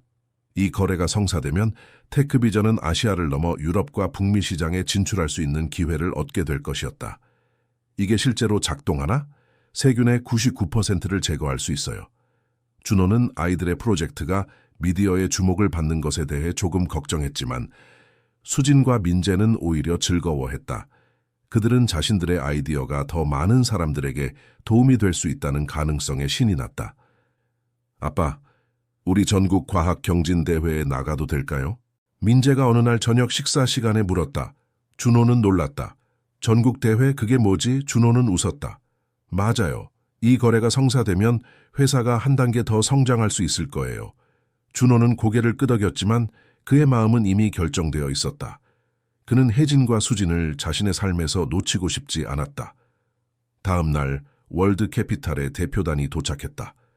로버트는 더 이상 그 주제에 대해 말하지 않았지만 준호는 그가 무언가 마음에 들지 않아 한다는 것을 느꼈다. 다음 날 아침 최종 협상 자리에서 로버트는 준호에게 의외의 조건을 제시했다. 우리는 몇 가지 우려사항이 있습니다. 로버트가 말했다. 첫째, 귀사가 추진하려는 사회적 기업 프로젝트는 수익성에 문제가 될 수 있습니다. 둘째, 김 사장님의 개인적인 상황이 회사 이미지에 영향을 줄 수 있다고 봅니다. 회의실은 순간 얼어붙었다. 테크비전의 임원들은 충격에 빠졌고 월드캐피탈의 대표단은 당황했다. 다시 생각해 보시길 권합니다. 로버트가 경고했다. 이것은 엄청난 기회입니다. 준호는 그의 어조가 마음에 들지 않았지만 침착하게 대응했다. 자선이 아닙니다. 수진이는 제 아들의 생명을 구했습니다. 그리고 그녀는 놀라운 재능을 가진 아이입니다. 로버트는 인내심을 잃기 시작했다. 김 사장님, 비즈니스는 비즈니스입니다. 감정은 여기서 도움이 되지 않습니다. 전화를 끊은 후 준호는 아이들의 방으로 갔다. 수진과 민재는 여전히 그들의 프로젝트에 몰두하고 있었다. 어떻게 돼가고 있어? 준호가 물었다. 거의 다 됐어요. 민재가 신이 나서 대답했다. 수진 누나가 정말 대단한 아이디어를 냈어요. 그리고 그녀가 구룡마을 출신이라고요? 준호는 눈을 좁혔다. 개인적인 상황이라뇨? 로버트는 눈썹을 치켰다. 그는 다시 프로젝트를 살펴본 후 아이들에게 감사 인사를 하고 나갔다. 만찬으로 돌아온 로버트는 준호에게 물었다. 방금 만난 소녀는 누구인가요? 준호는 고개를 끄덕였다. 네, 맞습니다. 준호는 잠시 침묵했다. 이것은 단순한 비즈니스 결정이 아니었다. 이것은 그의 가치관과 삶의 방향에 관한 문제였다. 로버트 씨, 준호가 마침내 입을 열었다. 제 아내는 사회적 책임에 깊은 믿음을 가진 사람이었습니다. 그녀는 테크비전이 단순한 이윤 창출을 넘어 사회에 긍정적인 영향을 미치는 기업이 되길 원했죠. 그리고 저는 이제야 그녀의 비전을 이해하기 시작했습니다. 그날 저녁 준호는 혜진에게 전화했다. 오늘 월드캐피탈과의 거래를 파기했어요. 그는 새로운 비전을 제시했다.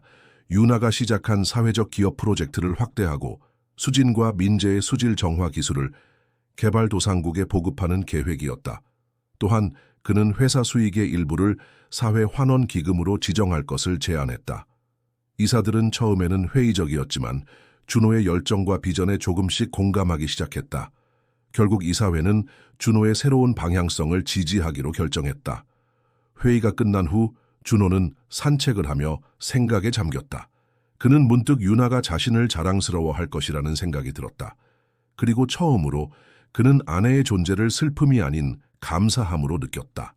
준호는 아이들의 열정과 순수함에 마음이 따뜻해졌다. 오늘 그가 내린 결정이 옳았다는 확신이 들었다. 네어희들, 내일 병원에 가서 혜진 어머니께 좋은 소식을 전해드리자. 한 달 후에 열리는 과학경진대회에 우리 모두 함께 갈 거야. 수지는 부끄러워하며 웃었다. 그냥 생각해봤을 뿐이에요. 필터의 레이어를 좀 더 효율적으로 배치하면 정화 속도를 2배로 높일 수 있을 것 같아요. 혜진의 목소리가 떨렸다. 준호 씨, 감사합니다. 하지만 저는 당신이 그런 희생을 하길 원하지 않아요. 많은 이사들이 준호의 결정에 의문을 제기했다. 김 사장님, 회사의 미래를 위험에 빠뜨리는 결정이었습니다. 한 이사가 말했다. 준호는 차분하게 대답했다. 저는 오히려 회사의 진정한 가치와 미래를 지켰다고 생각합니다. 테크비전은 단순한 이윤 추구를 넘어 사회적 책임을 다하는 기업이 될 것입니다. 로버트와 그의 팀은 분노와 당혹감 속에 회의실을 떠났다.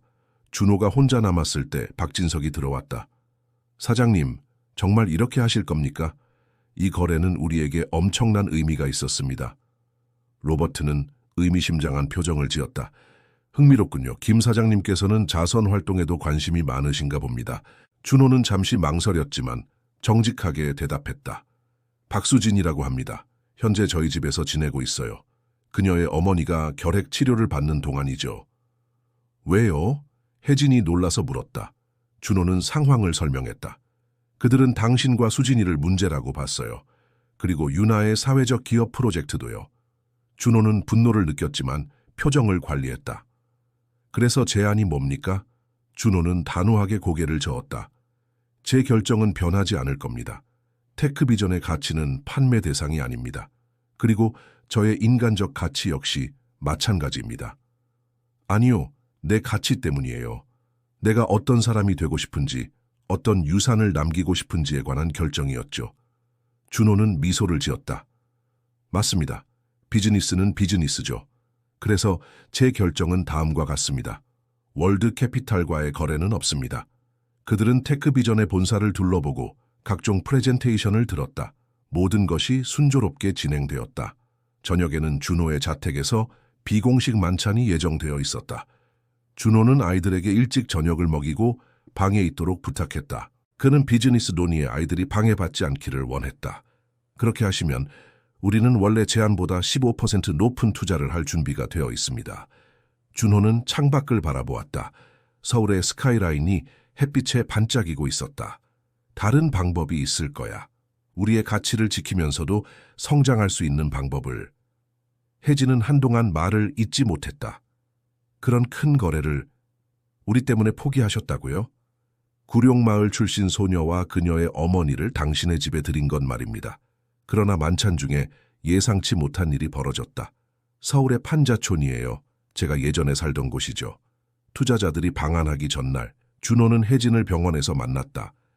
그녀의 상태는 크게 호전되었고 의사들은 한 달 안에 퇴원이 가능할 것으로 예상했다. 큰 거래를 앞두고 있다고 들었어요. 혜진이 말했다. 준호는 놀랐다. 어떻게 알았어요? 준호는 고개를 끄덕였다. 모든 준비를 철저히 해주세요. 투자자들이 방한하기 전날 준호는 혜진을 병원에서 만났다. 그녀의 상태는 크게 호전되었고 의사들은 한 달 안에 퇴원이 가능할 것으로 예상했다. 큰 거래를 앞두고 있다고 들었어요. 혜진이 말했다. 준호는 놀랐다. 어떻게 알았어요? 뉴스에서 봤어요. 테크비전과 월드캐피탈의 전략적 파트너십이라고 하던데요. 준호는 웃었다. 맞아요. 이 거래가 성사되면 회사가 한 단계 더 성장할 수 있을 거예요. 혜진은 진지한 표정으로 물었다. 그럼 수진이와 제가 곧 우리 집으로 돌아가야겠네요. 준호는 당황했다. 무슨 말씀이세요? 글로벌 비즈니스를 하시는 분께 우리 같은 사람들과의 연관성이 부담스러울 것 같아서요. 준호는 혜진의 손을 잡았다. 그는 그녀의 우려를 이해했다. 그녀는 평생 부유층의 시선과 판단에 노출되어 왔고 그들의 위선을 너무나 잘 알고 있었다. 절대 그렇지 않아요. 수진이와 당신은 이제 우리 가족의 일부예요. 민재가 얼마나 수진이에게 의지하는지 아시잖아요. 그리고 그는 잠시 망설이다가 말을 이었다. 저도 당신이 있어 행복해요. 혜진의 눈이 커졌다. 그녀는 준호의 진심을 느꼈지만 여전히 두려웠다. 그들 사이에는 너무 많은 장벽이 있었다. 사회적 지위, 경제적 격차, 그리고 그들 각자의 과거. 우리 조심해야 해요. 혜진이 마침내 말했다. 아이들을 위해서라도. 월드캐피탈의 CEO인 로버트 스미스가 화장실을 찾다가 우연히 민재와 수진의 방을 지나가게 되었다. 로버트는 관심을 보였다.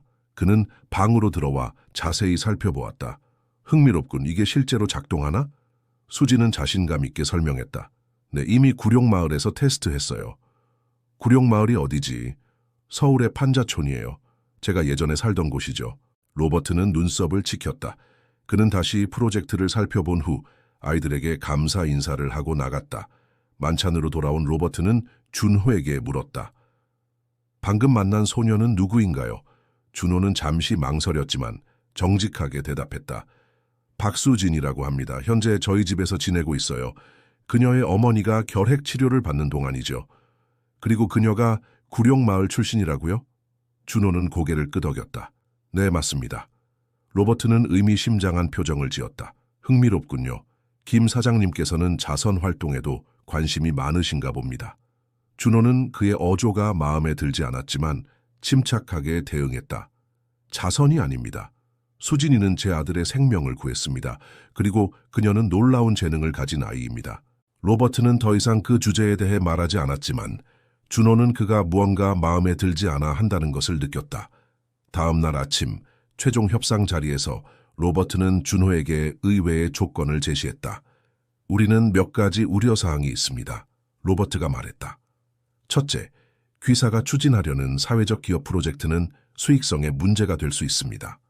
둘째, 김 사장님의 개인적인 상황이 회사 이미지에 영향을 줄 수 있다고 봅니다. 준호는 눈을 좁혔다. 개인적인 상황이란요? 물론 개인적인 선택이지만 우리 투자자들은 테크비전의 CEO가 좀 더 전통적인 이미지를 유지하길 원합니다. 준호는 분노를 느꼈지만 표정을 관리했다. 그래서 제안이 뭡니까? 사회적 기업 프로젝트는 축소하고 개인적인 상황은 정리하시길 권합니다. 준호는 잠시 침묵했다. 이것은 단순한 비즈니스 결정이 아니었다. 이것은 그의 가치관과 삶의 방향에 관한 문제였다. 로버트 씨, 준호가 마침내 입을 열었다. 제 아내는 사회적 책임에 깊은 믿음을 가진 사람이었습니다. 그녀는 테크비전이 단순한 이윤 창출을 넘어 사회에 긍정적인 영향을 미치는 기업이 되길 원했죠. 그리고 저는 이제야 그녀의 비전을 이해하기 시작했습니다. 로버트는 인내심을 잃기 시작했다. 김 사장님, 비즈니스는 비즈니스입니다. 감정은 여기서 도움이 되지 않습니다. 준호는 미소를 지었다. 맞습니다. 비즈니스는 비즈니스죠. 그래서 제 결정은 다음과 같습니다. 월드캐피탈과의 거래는 없습니다. 회의실은 순간 얼어붙었다.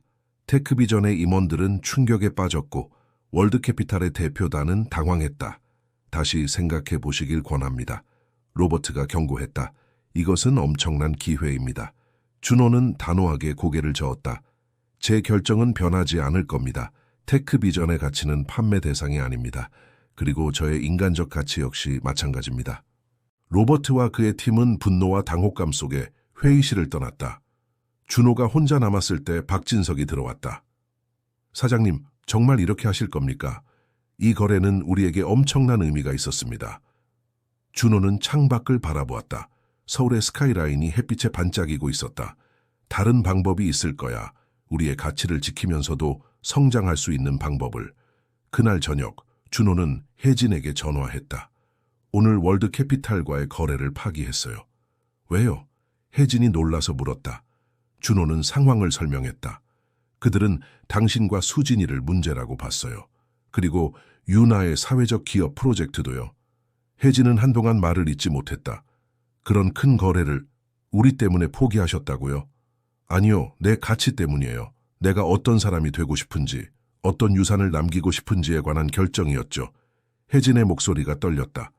준호 씨, 감사합니다. 하지만 저는 당신이 그런 희생을 하길 원하지 않아요. 희생이 아니에요. 선택이죠. 그리고 저는 이 선택이 자랑스럽습니다. 전화를 끊은 후 준호는 아이들의 방으로 갔다. 수진과 민재는 여전히 그들의 프로젝트에 몰두하고 있었다. 어떻게 돼가고 있어? 준호가 물었다. 거의 다 됐어요. 민재가 신이 나서 대답했다. 수진 누나가 정말 대단한 아이디어를 냈어요. 수진은 부끄러워하며 웃었다. 그냥 생각해 봤을 뿐이에요. 필터의 레이어를 좀 더 효율적으로 배치하면 정화 속도를 2배로 높일 수 있을 것 같아요. 엄마도요? 수진이 기대에 찬 눈으로 물었다. 그럼 물론이지. 그때면 퇴원하실 거야. 준호는 아이들의 열정과 순수함에 마음이 따뜻해졌다. 오늘 그가 내린 결정이 옳았다는 확신이 들었다. 너희들 내일 병원에 가서 혜진 어머니께 좋은 소식을 전해드리자. 한 달 후에 열리는 과학경진대회에 우리 모두 함께 갈 거야. 엄마도요? 수진이 기대에 찬 눈으로 물었다. 그럼 물론이지. 그때면 퇴원하실 거야. 다음 날 테크비전의 이사회가 긴급 소집되었다. 그는 새로운 비전을 제시했다. 윤아가 시작한 사회적 기업 프로젝트를 확대하고 수진과 민재의 수질 정화 기술을 개발도상국에 보급하는 계획이었다. 또한 그는 회사 수익의 일부를 사회환원기금으로 지정할 것을 제안했다. 이사들은 처음에는 회의적이었지만 준호의 열정과 비전에 조금씩 공감하기 시작했다. 결국 이사회는 준호의 새로운 방향성을 지지하기로 결정했다. 회의가 끝난 후 준호는 산책을 하며 생각에 잠겼다. 그는 문득 윤아가 자신을 자랑스러워할 것이라는 생각이 들었다. 그리고 처음으로 그는 아내의 존재를 슬픔이 아닌 감사함으로 느꼈다. 한 달 후 혜진은 마침내 퇴원했다. 의사들은 그녀의 회복이 놀라울 정도로 빠르다며 감탄했다. 물론 완전한 회복을 위해서는 여전히 약을 복용하고 정기적인 검진을 받아야 했지만 이제 그녀는 일상생활로 돌아갈 수 있었다. 퇴원 당일 준호는 직접 병원에 마중을 나왔다.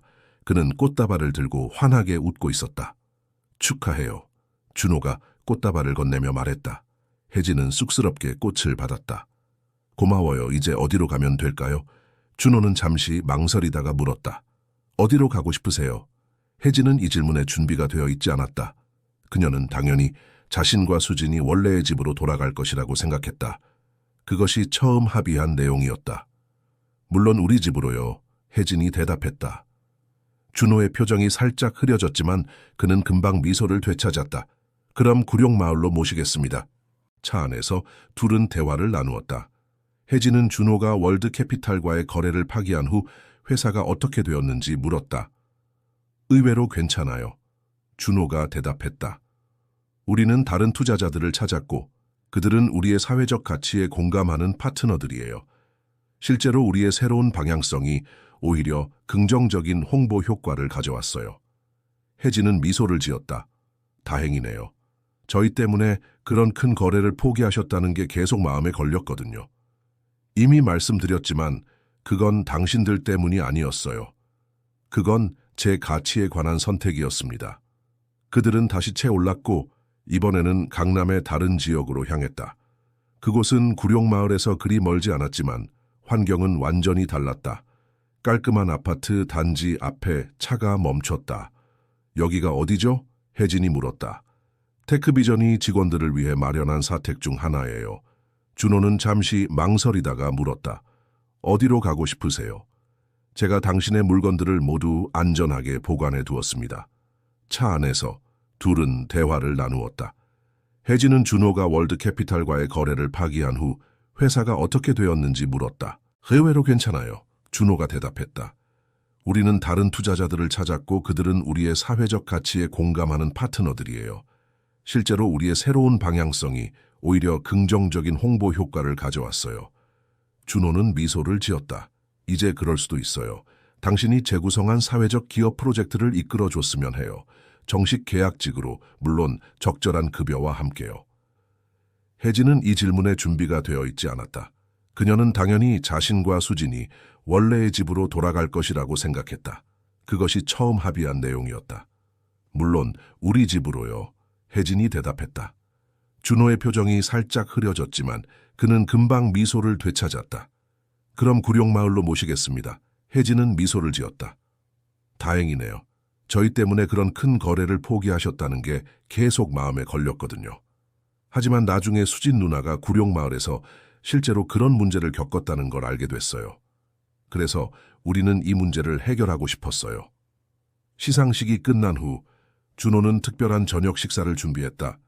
그들은 고급 레스토랑에서 승리를 축하했다. 수진과 민재는 흥분해서 계속 대회 이야기를 했고 어른들은 미소를 지으며 그들의 이야기를 들었다. 식사 중에 준호는 조용히 혜진에게 말했다. 오늘 밤 우리 집에서 자고 가는 건 어떨까요? 아이들이 함께 있으면 좋아할 것 같아요. 그런 건 중요하지 않아요. 준호가 그녀의 말을 가로막았다. 중요한 건 우리가 서로를 어떻게 느끼는지, 그리고 우리 아이들이 얼마나 행복한지예요. 혜진은 놀라서 준호를 바라보았다. 무슨 뜻이에요? 수지는 신이 나서 말했다. 엄마, 우리 프로젝트가 결선에 올랐어요. 심사위원들이 아주 좋아하셨대요. 걱정 마세요. 새 집은 어디 도망가지 않아요. 그리고 준호는 잠시 말을 멈추었다가 이어갔다. 당신이 있으면 좋겠어요. 심사위원들은 감동받은 표정이었다. 그들은 아이들의 지식뿐만 아니라 그들의 진정성과 열정에도 깊은 인상을 받았다. 시상식이 시작되었을 때 준호와 혜진은 긴장된 표정으로 지켜보았다. 여러 부문의 시상이 진행된 후 마침내 대상 발표 순서가 왔다. 올해의 대상은 김민재, 박수진의 모두를 위한 물입니다. 위한. 아이들이 마침내 잠들었을 때 혜진과 준호는 테라스에서 와인 한 잔을 나누었다. 서울의 밤하늘은 별로 가득했고 도시의 불빛이 아름답게 빛나고 있었다. 정말 놀라운 아이들이에요. 준호가 말했다. 혜진은 고개를 끄덕였다. 네, 그래요.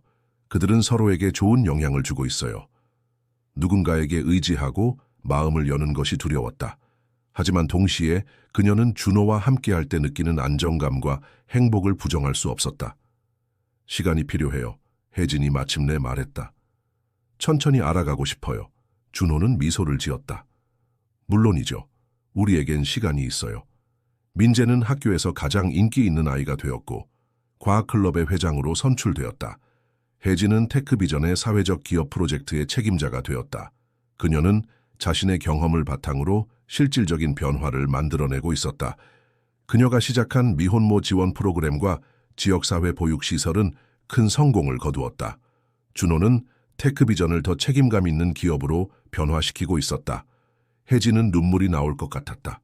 하지만 사람들이 뭐라고 할지, 사람들이 뭐라고 하든 상관없어요. 나는 월드캐피탈과의 거래도 포기했잖아요. 내가 중요하게 생각하는 건 진정한 가치와 행복이에요. 그날 밤 혜진은 준호의 집 게스트룸에서 잠을 청했다. 그녀는 오랜만에 편안한 마음으로 잠이 들었다. 그녀의 꿈에는 웃고 있는 수진과 민재, 그리고 따뜻한 미소를 짓고 있는 준호가 있었다. 그럼 우리 집은요? 혜진은 말문이 막혔다. 이것은 자선이 아니라 진정한 기회였다. 그녀의 능력을 인정받고 정당한 대가를 받으며 일할 수 있는 기회. 아파트는 넓고 밝았다. 2개의 침실, 거실, 주방, 그리고 작은 서재까지 갖추고 있었다. 창문에서는 서울의 아름다운 정영이 보였다. 마음에 드세요? 준호가 물었다. 혜진은 고개를 끄덕였다. 그녀는 감정이 북받쳐 말을 잇지 못했다. 수진이는 어디 있어요? 그녀가 마침내 물었다. 오늘은 민재와 함께 과학경진대회 최종 리허설을 하는 날이에요. 유미가 아이들을 데리고 코엑스에 갔어요. 저녁에 우리가 합류할 거예요. 한 달 후 혜진은 마침내 퇴원했다. 의사들은 그녀의 회복이 놀라울 정도로 빠르다며 감탄했다. 물론 완전한 회복을 위해서는 여전히 약을 복용하고 정기적인 검진을 받아야 했지만 이제 그녀는 일상생활로 돌아갈 수 있었다. 영원히. 수진이 이어 말했다. 저희는 이 기술이 비용 문제로 깨끗한 물을 얻지 못하는 모든 사람들에게 도움이 되길 바랍니다. 관중들의 박수 속에 수진과 민재는 무대 위로 올라갔다. 그들은 너무 기뻐서 어쩔 줄 몰라 했다. 트로피를 받고 인터뷰를 하는 동안 그들은 계속해서 서로를 바라보며 미소를 교환했다. 우리가 해냈어. 민재가 속삭였다. 수진은 고개를 끄덕였다. 함께 해냈어. 내가 당신에게 특별한 감정을 가지고 있어요. 처음에는 그저 감사함이었을지 모르지만 지금은 그 이상이에요. 당신의 강인함, 지혜, 그리고 따뜻함에 이끌렸어요. 혜진은 망설였다. 글쎄요, 새 집도 이제 막 보게 됐는데. 민재도 달려와 인사했다. 혜진 이모 드디어 퇴원하셨네요. 혜진은 말을 잇지 못했다. 그녀의 마음은 복잡했다. 그녀도 준호에게 감정이 있었지만 현실적인 장벽들이 그녀를 두렵게 했다. 준호 씨, 우리는 너무 다른 세계에서 왔어요. 당신은 재벌 회장이고 저는 그저... 혜진은 준호의 진심 어린 눈빛에 마음이 흔들렸다. 그녀도 인정할 수밖에 없었다. 지난 몇 개월 동안 그녀는 준호에게 특별한 감정을 키워왔다. 하지만 그녀는 여전히 두려웠다. 그들 사이의 차이가 너무 컸다. 다시 생각해 볼게요. 혜진이 대답했다. 식사를 마치고 준호의 집으로 돌아왔을 때 아이들은 여전히 흥분해 있었다. 그들은 트로피를 자랑스럽게 진열하고 다음 프로젝트에 대한 아이디어를 이미 나누고 있었다. 이제 우리는 정말 세상을 바꿀 수 있어. 민재가 말했다. 수지는 미소를 지었다. 그래, 할 수 있어. 그들은 행사장 안으로 들어갔다.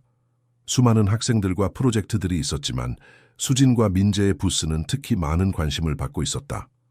그들의 프로젝트는 단순히 과학적 호기심이 아니라 실제 사회 문제를 해결하려는 진정성이 있었기 때문이다. 심사위원들이 다가왔을 때 수진과 민재는 자신감 있게 그들의 프로젝트를 설명했다. 수진은 과학적 원리를 설명하고 민재는 실제 적용 사례와 미래 발전 가능성을 이야기했다. 그들의 협력은 완벽했다. 퇴원 당일, 준호는 직접 병원에 마중을 나왔다. 그는 꽃다발을 들고 환하게 웃고 있었다. 축하해요. 준호가 꽃다발을 건네며 말했다. 혜진은 쑥스럽게 꽃을 받았다. 고마워요. 이제 어디로 가면 될까요? 혜진은 말문이 막혔다. 그녀의 집, 그녀의 생활 터전이 사라진 것이다. 비록 열악한 환경이었지만 그곳은 그녀와 수진이 함께 추억을 쌓은 장소였다. 걱정 마세요. 준호가 그녀의 손을 조심스럽게 잡았다. 당신과 수진이를 위한 새 집이 준비되어 있어요. 혜진은 눈물이 나올 것 같았다. 그녀는 오랫동안 혼자서 모든 것을 짊어지고 살아왔다. 다른 사람들의 배려와 애정을 받는 것이 어색했다. 그날 저녁 그들은 코엑스에서 열리는 전국 청소년 과학 경진 대회에 참석했다.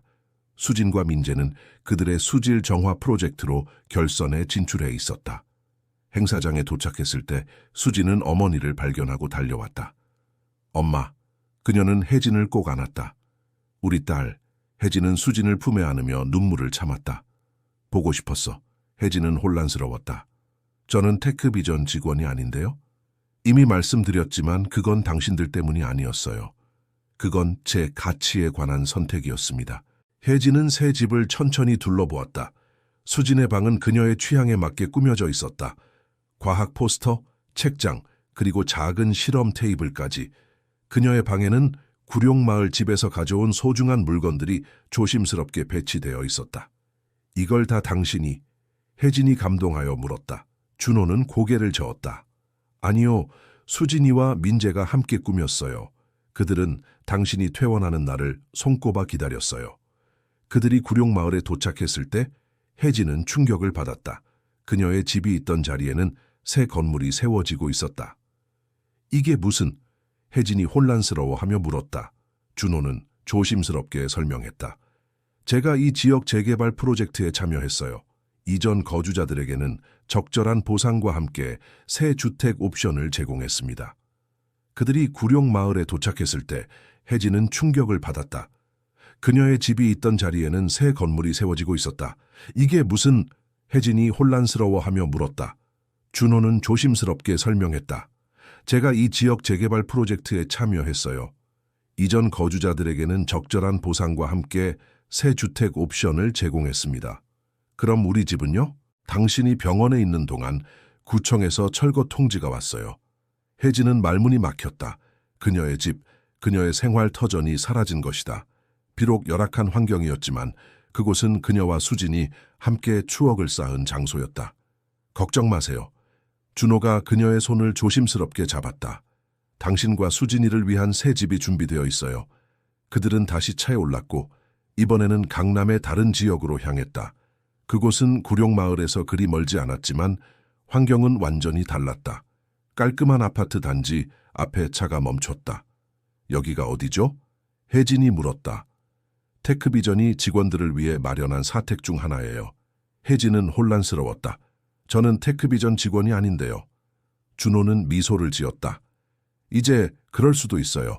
당신이 재구성한 사회적 기업 프로젝트를 이끌어줬으면 해요. 정식 계약직으로 물론 적절한 급여와 함께요. 혜진은 말문이 막혔다. 이것은 자선이 아니라 진정한 기회였다. 그녀의 능력을 인정받고 정당한 대가를 받으며 일할 수 있는 기회. 아파트는 넓고 밝았다. 2개의 침실, 거실, 주방, 그리고 작은 서재까지 갖추고 있었다.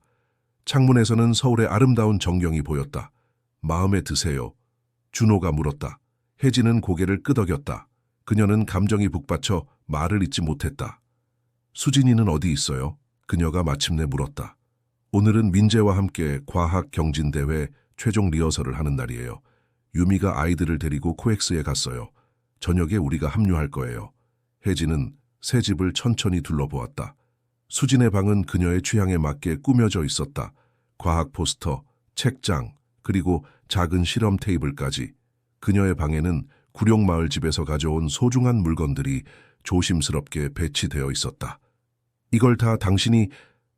혜진이 감동하여 물었다. 준호는 고개를 저었다. 아니요, 수진이와 민재가 함께 꾸몄어요.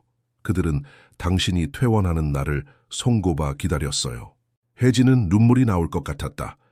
그녀는 오랫동안 혼자서 모든 것을 짊어지고 살아왔다. 다른 사람들의 배려와 애정을 받는 것이 어색했다. 그날 저녁, 그들은 코엑스에서 열리는 전국 청소년 과학 경진대회에 참석했다. 수진과 민재는 그들의 수질 정화 프로젝트로 결선에 진출해 있었다. 행사장에 도착했을 때 수진은 어머니를 발견하고 달려왔다. 엄마, 그녀는 혜진을 꼭 안았다. 우리 딸. 혜진은 수진을 품에 안으며 눈물을 참았다. 보고 싶었어. 수진은 신이 나서 말했다. 엄마, 우리 프로젝트가 결선에 올랐어요. 심사위원들이 아주 좋아하셨대요. 민재도 달려와 인사했다. 혜진 이모, 드디어 퇴원하셨네요. 이 프로젝트의 영감은 어디서 얻었나요? 한 심사위원이 물었다. 민재가 대답했다. 처음에는 TV에서 본물 부족 문제 때문이었어요. 수진이 이어 말했다. 저희는 이 기술이 비용 문제로 깨끗한 물을 얻지 못하는 모든 사람들에게 도움이 되길 바랍니다. 심사위원들은 감동받은 표정이었다. 그들은 아이들의 지식뿐만 아니라 그들의 진정성과 열정에도 깊은 인상을 받았다. 시상식이 시작되었을 때 준호와 혜진은 긴장된 표정으로 지켜보았다. 여러 부문의 시상이 진행된 후 마침내 대상 발표 순서가 왔다. 올해의 대상은 김민재, 박수진의 모두를 위한 물입니다. 관중들의 박수 속에 수진과 민재는 무대 위로 올라갔다. 그들은 너무 기뻐서 어쩔 줄 몰라 했다. 트로피를 받고 인터뷰를 하는 동안 그들은 계속해서 서로를 바라보며 미소를 교환했다. 우리가 해냈어. 민재가 속삭였다. 수진은 고개를 끄덕였다. 함께 해냈어. 시상식이 끝난 후 준호는 특별한 저녁 식사를 준비했다. 그들은 고급 레스토랑에서 승리를 축하했다. 수진과 민재는 흥분해서 계속 대회 이야기를 했고 어른들은 미소를 지으며 그들의 이야기를 들었다. 식사 중에 준호는 조용히 혜진에게 말했다. 오늘 밤 우리 집에서 자고 가는 건 어떨까요? 아이들이 함께 있으면 좋아할 것 같아요. 혜진은 망설였다. 글쎄요, 새 집도 이제 막 보게 됐는데 걱정 마세요. 새 집은 어디 도망가지 않아요. 그리고 준호는 잠시 말을 멈추었다가 이어갔다. 당신이 있으면 좋겠어요. 혜진은 준호의 진심 어린 눈빛에 마음이 흔들렸다. 그녀도 인정할 수밖에 없었다. 지난 몇 개월 동안 그녀는 준호에게 특별한 감정을 키워왔다. 하지만 그녀는 여전히 두려웠다. 그들 사이의 차이가 너무 컸다.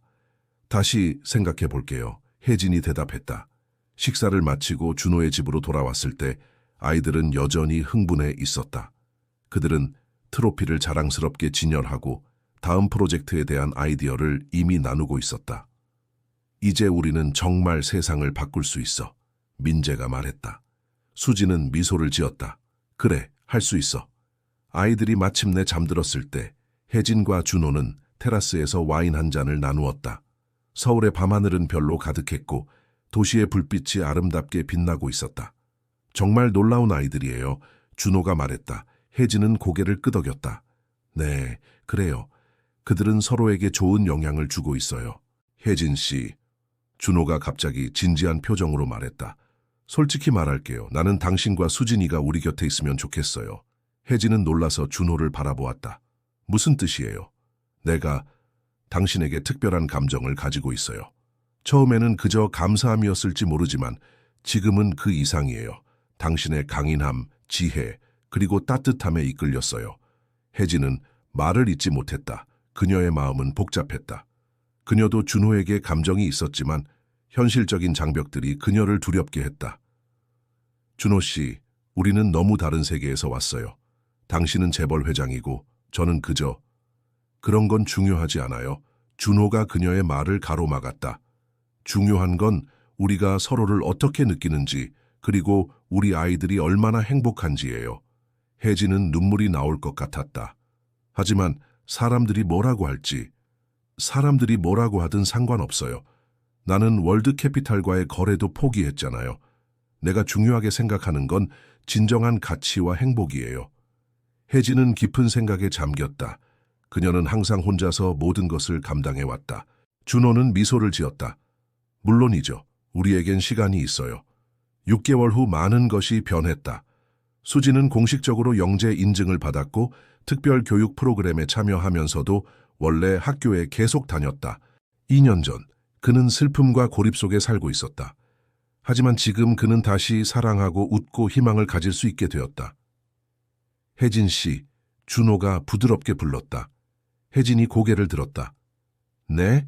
준호는 미소를 지었다. 운명이었나 봐요. 수진이가 민재를 구하지 않았다면 우리는 절대 만날 수 없었을 거예요. 그들의 눈에는 사랑과 희망, 그리고 미래에 대한 기대가 가득했다. 그날 저녁, 그들은 함께 한강 공원을 산책했다.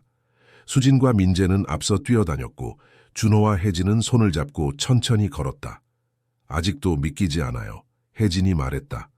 우리가 이렇게 될 줄은. 그 순간 그들은 모두 깨달았다. 진정한 행복은 물질적인 부나 사회적 지위에 있지 않다는 것을. 그것은 서로를 위해 기꺼이 희생하고 서로의 성장을 돕고 무조건적인 사랑을 나누는 데 있다는 것을. 수진이 민재를 구한 그 운명적인 순간부터 그들은 모두 서로에게 새로운 삶을 선물했다. 그녀는 준호 그리고 기대에 찬 눈으로 지켜보고 있는 아이들을 바라보았다. 네. 혜진이 마침내 대답했다. 우리 함께 가족이 되어요. 준호는 조심스럽게 작은 상자를 꺼냈다. 그는 혜진 앞에 무릎을 꿇었다. 아이들은 대화를 멈추고 놀란 표정으로 지켜보았다. 혜진 씨, 당신은 나에게 삶의 의미를 다시 찾게 해주었어요. 당신과 수진이가 우리 삶에 들어온 것은 진정한 기적이었어요. 이제 우리가 진정한 가족이 되면 어떨까요? 그는 수진과 민재의 수질 정화 기술을 개발도상국에 보급하는 프로젝트를 시작했고 회사 수익의 일부를 지속적으로 사회 환원 기금으로 활용했다. 그리고 무엇보다 준호와 혜진은 서로에 대한 감정을 인정하고 관계를 발전시켜 나갔다. 그들은 천천히 하지만 확실하게 서로를 알아가고 있었다. 수진과 민재의 두 번째 프로젝트는 태양 에너지를 이용한 저비용 조명 시스템이었다. 이 프로젝트 역시 큰 주목을 받았고 그들은 국제청소년 과학대회에 한국 대표로 참가할 기회를 얻었다. 어느 평화로운 주말 아침, 그들은 함께 아침 식사를 하고 있었다. 수진과 민재는 다음 프로젝트에 대해 열띤 토론을 벌이고 있었고 혜진은 커피를 마시며 미소 짓고 있었다. 준호는 그들을 바라보며 감사함을 느꼈다. 그리고 이제 그들은 함께 더 밝은 미래를 향해 나아갈 준비가 되어 있었다. 그리고 나는 당신에게 감사해요. 준호가 대답했다. 내게 다시 사랑할 용기를 주셔서요. 그들은 잠시 멈춰서서 서울의 야경을 바라보았다. 한강에 비친 불빛들이 마치 별처럼 빛나고 있었다. 수진과 민재는 강변에서 돌을 던지며 웃고 있었다.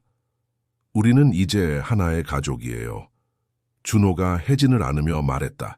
혜진은 고개를 끄덕였다. 네, 우리는 가족이에요. 저는 딸을 위해 당신께 감사해요. 혜진이 말했다. 수진이가 자신의 재능을 발휘할 수 있도록 도와주셔서요. 준호는 조심스럽게 작은 상자를 꺼냈다.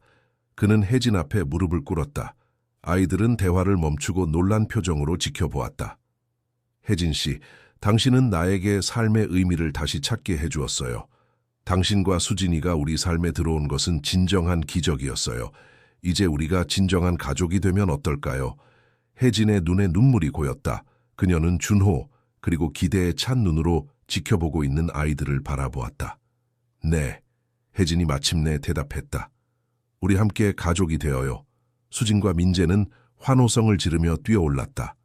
그들은 이제 진정한 형제자매가 될 것이었다. 준호는 반지를 혜진의 손가락에 끼워주었다. 준호는 미소를 지었다. 운명이었나 봐요. 수진이가 민재를 구하지 않았다면 우리는 절대 만날 수 없었을 거예요. 저는 딸을 위해 당신께 감사해요. 혜진이 말했다. 수진이가 자신의 재능을 발휘할 수 있도록 도와주셔서요. 그리고 나는 당신에게 감사해요. 준호가 대답했다. 나에게 다시 사랑할 용기를 주셔서요. 혜진의 눈에 눈물이 고였다. 그들은 잠시 멈춰서서 서울의 야경을 바라보았다. 한강에 비친 불빛들이 마치 별처럼 빛나고 있었다. 수진과 민재는 강변에서 돌을 던지며 웃고 있었다. 우리는 이제 하나의 가족이에요. 준호가 혜진을 안으며 말했다. 혜진은 고개를 끄덕였다. 네, 우리는 가족이에요. 그 순간 그들은 모두 깨달았다. 진정한 행복은 물질적인 부나 사회적 지위에 있지 않다는 것을. 그것은 서로를 위해 기꺼이 희생하고 서로의 성장을 돕고 무조건적인 사랑을 나누는 데 있다는 것을. 수진이 민재를 구한 그 운명적인 순간부터 그들은 모두 서로에게 새로운 삶을 선물했다. 그리고 이제 그들은 함께 더 밝은 미래를 향해 나아갈 준비가 되어 있었다.